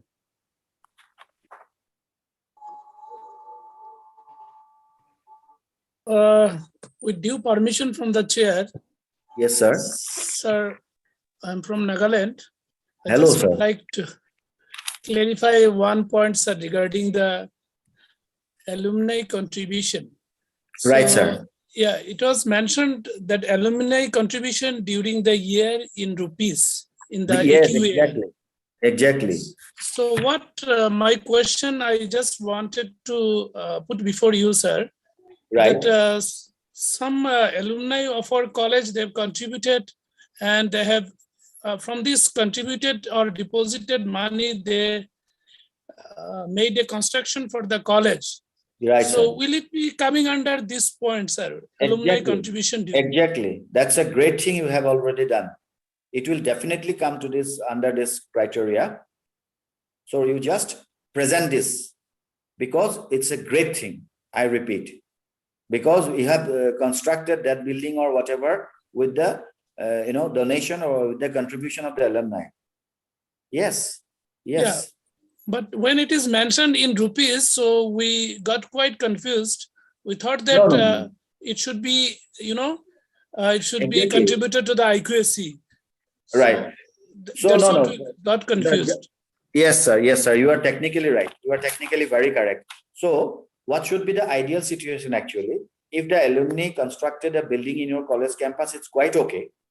But actually the ideal condition or ideal situation is that, for example, the construction is of 1 lakh. For example, sir, they have constructed on their own, spending 1 lakh of rupees. But the ideal thing is that, ideal situation is that 1 lakh should be deposited in the college account, in the alumni account. Then after that, it will be, yes, it will be, spent by the alumni itself. But first of all, it should be deposited in the college account, and that record of that deposit of 1 lakh of rupees should be presented. Yes, alumni has contributed rupees 1 lakh, and this is the document. This is the proof. So that is the ideal condition. You for next ventures, you please request your alumni so that they first deposit the money to the college account, and after depositing the money, after just 5 minutes, they can give the money in. But only for the sake of that record. Yeah, it's a very good thing you have asked, pointed out. Yes, sir. Actually, they have their own. We have one alumni association, and we have our account also. Yes, so yes, they have submitted the money in the alumni association account, and from there they have taken back and they are utilized it. Okay, that's no problem. That's fine. Okay, all right, sir. That's fine. Thank you, sir, for the clarification. And just I would like to, if you permit me, I will just ask one more question, sir, because so many participants are there. So I because I have a couple of questions, but just I asked one more question. If Sir Ramabrata sir from the chair permits us. Of course, sure. Okay. Sir, regarding one question regarding the green audit. Right, sir. In case of green audit, is it necessary for the external audit or the internal audit will do, sir? No, sir. For example, for the green and environment audit, it is always preferred that the agency should be authorized. So it should always be external audits. Then only you will get an authorized agency. Yes, sir. Okay, so, for example, the rainforest is there in Jorhat. It's an authorized, for that they do us the green and environment audit. Then energy audit, I have forgotten the name of that farm. It's from Goalpara district. They're authorized actually. So only then you will get marks for that, sir. Okay, sir. Okay. Thank you so much, sir.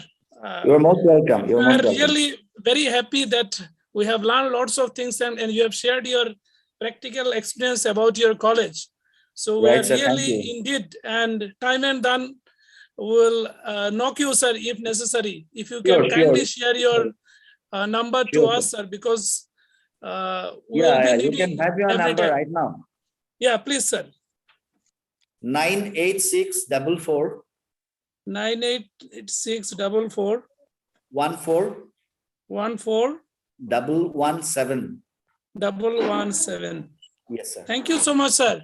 Your generosity allow us to get your number also, sir. Thank you so much, sir. It's your generosity that allow me to give my number. You are so good. Such great people. Thank you, sir. Thank you. Sir. Yes. Sir, I'm Dr. Shahnara Begum Chaudhary, librarian at DC College, Silchar, sir. Namaskar, sir. Namaskar, sir. Thank you, sir, for your enlightening and informative, your practical experience for sharing with us, sir. Sir, I have a question. As you have mentioned that different visible facility for disabled students, ramp, wheelchairs, and disable friendly toilets like that.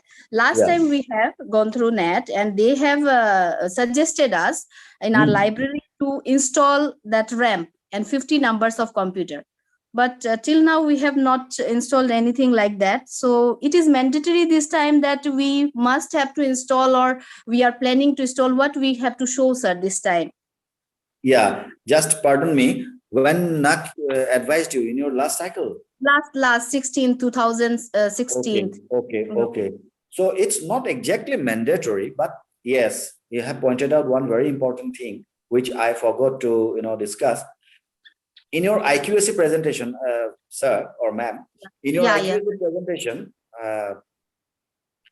what you have to do, a comparative picture of what your institution was like then in the last cycle, and what you have gathered, what you have gained during these last 5 years.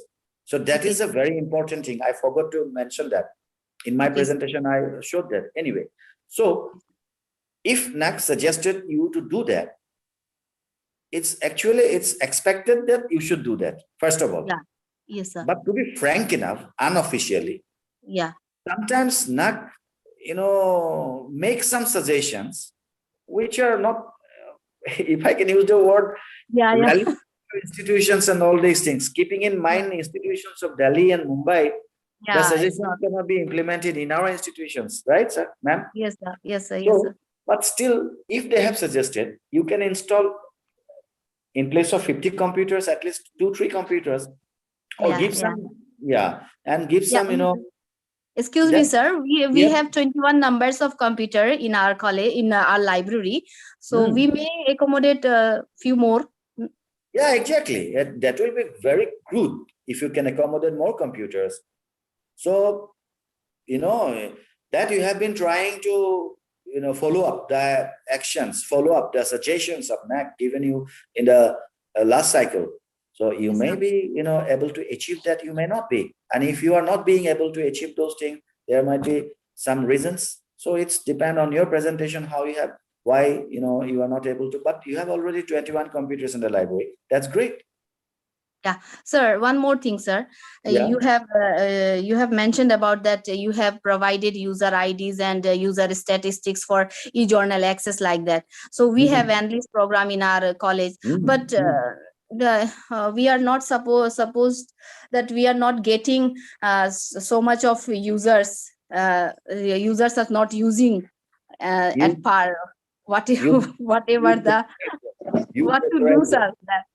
Believe me, in my college also, that was the problem. The librarian, she is Gayatri Barua, she is also a man. Yeah. She always complains me, look, Debasis, because she was my classmate in university. Look, Debasis, what the hell I will do? No people come to my library, no. Then we made it mandatory that you have to go to the library, whether you read books or not, but you have to log into that list. So we made it mandatory. So you tell your principal, respected principal. Difficult point in the library.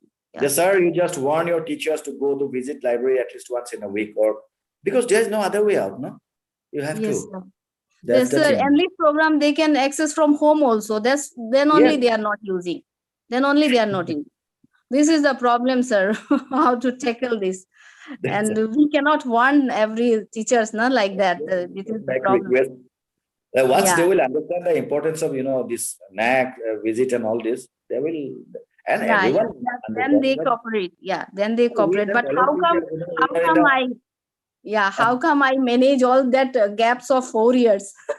That is the problem. I really understand, ma'am, and I really feel for you. But we are in the same fraternity, and we college teachers we tend to be very lazy. Believe me, when during the pandemic, our principal literally ordered us, you have to come to college and do all these things. I was coordinator, I felt very comfortable. Many teachers, come on, what the hell he is going to do and all, but they had to be there in college. And now we are all, proud that yes, we have got A+, but that effort was involved. So it's very difficult to, shake people like us. Yes, sir. Yes, sir. Yes, sir. Nice talking with you, sir. Nice talking with you. Thank you for suggestions. Sir, if needed, I can take you, sir. Sure, and sure, I will talk to the IPNM also. You are most welcome. We have one association, ECLA. We talk with each other. Okay. Then, thank you. Thank you so much, ma'am. Thank you. Hello, good evening, sir. Good evening, sir. Sir, myself Dipankar Roy. I am from Government Model College, Borkhola. I'm extremely sorry, sir. My webcam is not working properly, so I couldn't open the video mode. Actually, Right. sir, our college has been newly established. It's been 1 year only, and we have set our IQAC cell just 1 month back. Right, Now, sir. the problem is that, sir, in our institute, a lot of infrastructural facilities are not there. Even in terms of number of faculty members, we are lacking that. Right, sir. We do not have we do not even have books in our library, not even computers, Xerox machine and all. So the problem is that we are still figuring out how we shall proceed in the process of NAAC accreditation. I mean, whenever it will happen, we have to prepare our annual report. For 4 annual reports, then the cycle will complete. They will visit. So, is it mandatory that we should start the process right now, or shall we wait until the point when we get all our infrastructural facilities? So, sir, actually, that's a very technical question, to be frank enough. Yeah, sir. As a college teacher, just like you, we are just in the same fraternity. Yes, I'm not that much sure whether you are permissible to wait or not. But in my opinion, I think yes, you should go for it. In my opinion, to be frank enough, because as your college is a new one, I can understand very well. So, or rather, there is another option that for 2 years this provisional assessment is there, something like that. Okay, sir. Right, but I request you to, if send the AQR, the annual report AQR at the earliest, because it will help you. Okay, sir. Okay, definitely help you. So yes, there will be lackings, there will be drawbacks, and they will appreciate it. They will appreciate it because your college is completely a new one, and a new college has a number of challenges. Even now, we are exactly, sir. So many challenges. Yes. People will understand. But as a coordinator, rather, I request you to go with the flow, to go without waiting. You just submit your AQR. But again, that may be a dangerous proposition also, because in your AQR, there will not be many information, all these things. Exactly, sir. That's a problem. So after that, after 5 AQARs, your college will be inspected, assessed, then maybe no good mark will come. Maybe there is a problem. Yeah, sir. That is also a possibility, and that's what actually make me thinking: shall I wait for the time until I get all the infrastructure facilities? Because the institution having no library books, that's a big that will be a kind of. I understand, but I want to suggest you, just as my colleague, you can write one mail to NAAC regarding this. They are so good people. They are so good people, and they are so fast in their communication. You just send a mail telling these things, that we are that kind of a college. What should we do? They will definitely give you an advice within not half an hour, within 15 minutes. You will get an answer, get a reply, and that will be quite enlightening. Because to be frank enough, sir, I am not in that position to say you go or you do not go. You shouldn't go, right? Just as a simple coordinator, I can say no, you should go for AQR and all this thing. But at the very same time, having said that, I'm quite aware that it may also harm you in the future. Yes. So I think the NAAC authority will be the right person, right authority or right party to give you a direction in this regard, sir. Thank you, sir. Thank you very much, sir. Okay, sir. Okay, yeah. Any more questions from participants? Any more queries? Hello, sir. May I ask? Yes, of course. Just I want to know one query, sir. Sir, you have explained two best strategies of institution. So may I know again, sir, this particular matter? Yeah, sure. So what we did, because as an institution of higher education or as an affiliated college, we have to present 2 examples, 2 best practices. Yes. And as these best practices can vary from institution to institution, depending on the location, depending on the students, or depending on many factors, the best practices would be different. So far as our institution is concerned, that our first best practice was that NAAC assessment at the scheduled time. that we presented as one of our best practices, because almost all the colleges of Assam, or even in Northeast India, they have some gaps from second to third, third to fourth. Almost all, not all, almost all the colleges have some gaps, and some colleges have even 10 years gap. They did their, second assessment or even first assessment in 2005, and even now they are not preparing for this. So what we did in our college, right from our first cycle of assessment started in 2003, and from 2003 till 2021, without a break, we have been continuously participating in NAAC assessment and accreditation. We have been submitting AQAs regularly.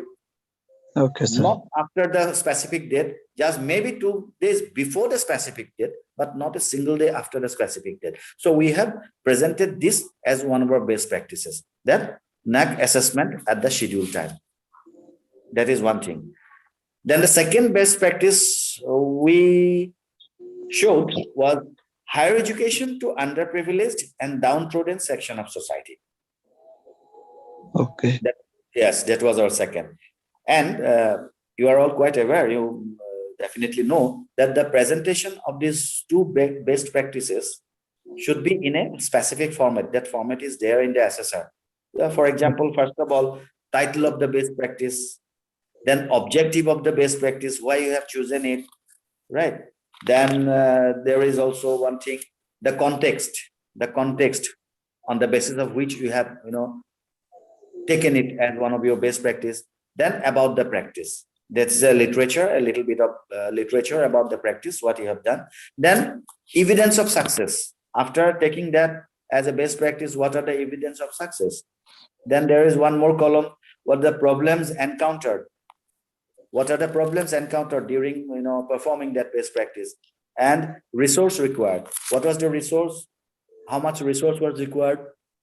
Maybe in terms of money, maybe in terms of many things. And how you have managed that resource. That is the proper format. In that format, you just select 2 best practices of your institution and put it in that proper format. It will give you marks. And try to be a little bit innovative or unique, or keep in mind the institutional location and institutional, all these things in preparing the practices. Sir, yes. Just, sir. Yes, please. Thank you, sir. Maybe just okay. Thank you so much, sir. Thank you. In another queries. Another queries, yes, just for our inspiration. Yes, sir. Your college have done well done in regarding NAAC. So how many staff involved in this particular matter? May I know, sir? Because we are suffering from staff in our college. Exactly. The problem is also there in our college. We have got 21 permanent faculties, including the principal. Okay. But what we did, as I have mentioned earlier, that I was the coordinator. Yes. Then one teacher was there to look after the curricular aspect. One was there to look after the second criteria, that is the teaching learning. One for student support and progression, one for research, and all these things. So they are to prepare their parts, right? No. They are to prepare their part. I was, as the coordinator, tried to, give all the inputs I gathered. And one best practice, not mentioned in the SSR, one good thing we did, that there was mandatorily a IQAC meeting every month, appraisal meeting, so that what are the progress of activities of those criteria. For example, Mr. X is there for to look after the curricular aspect, for example. So in that appraisal meeting, monthly appraisal meeting, so what are the progress of that curriculum? What should be done more? So these things always, we discuss frequently. So this helped us a lot. So in order to, overcome this challenge of paucity of manpower, we tried to so much so involve all the faculties. And yes, I am very grateful to my colleagues that they have given their 100%. So it helped us a lot, because one criteria under one teacher. So yes, that helped us a lot. Thank you, sir. Thank you. Thank you. Thank you. Thank you. So thanks a lot, Dr. Borua, for delivering your practical as well as personal wisdom related to NAAC revised assessment and accreditation process. It really matters a lot to us. Really, sir, I am spellbound to say the extent and usefulness of your session. It is beyond any appreciation. Being a man of language, I always believe that it is very easy to deliver anything in a critical manner, but it is very difficult to deliver easily a complex issue. Sir, you have easily delivered the various issues related to NAAC revised RAF simply.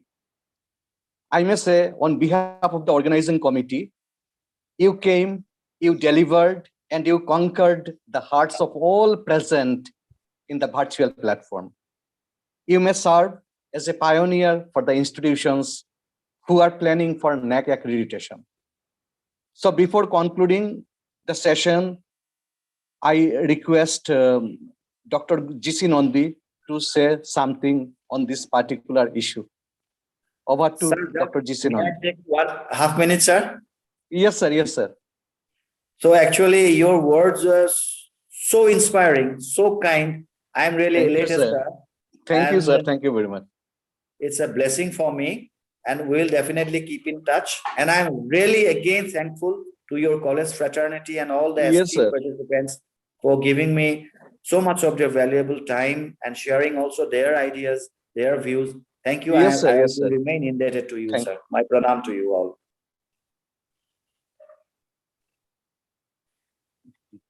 Dr. Nandi. Thank you, Dr. Chakraborty.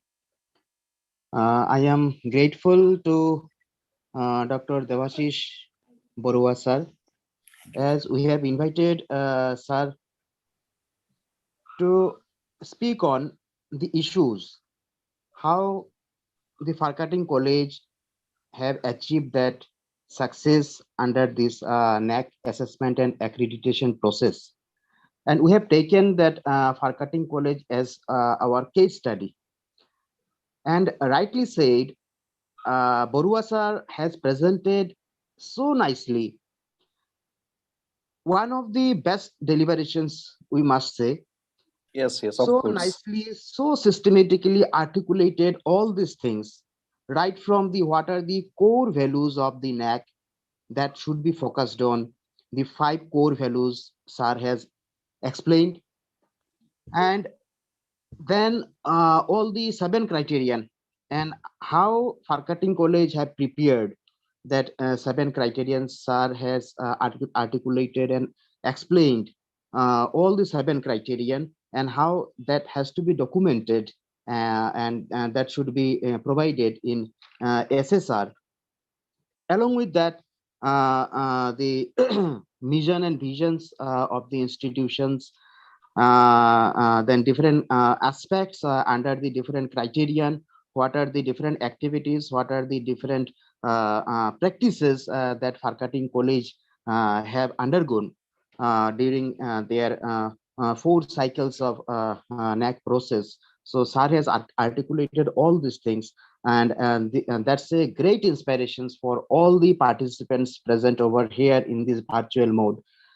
Here, sir, you will be happy to know that in our participants, we are having 150 participants from different parts of Assam and outside of Assam also, from different states. Our participants have joined, and some of our participants are also there as our principals of some institutions, IQSA coordinators of some institutions. So from your deliberations, now we are getting that inspirations that especially that the newly provincialized colleges under Assam government circulations, now they are going for NAAC, and they have to go for NAAC. And by taking the examples of your college, all the provincialized colleges, they are getting now inspirations and motivations. Yes, we can. That word, we can, you have injected. I believe you have injected, we can. And all the participants, they have really enjoyed. And during their NAAC process, during their preparations for NAAC process, I think your deliberations will be very much beneficial to all our participants to make that the core values in their process. So really, sir, we are thankful. And a few days back, I was watching your website, the website of Farkating College, and I have also suggested many of my colleagues and many of my colleagues in the neighboring areas of my college also, that you should see the website of the Farkating College, though it is in rural areas, but the website does not say that it is in rural areas. It is located in rural areas. So I I think we should visit Farkating College, and if we get the chance, then surely we will visit your college to get all these snapshot views. It will be a great pleasure. Thank you, sir. So thanks for having with us, and thanks for spending your valuable times with us. So thank you, sir. In near future, we believe we will be also associated. Sure, Thank you, sir. Thank you. Thank you so much. Thank you, sir.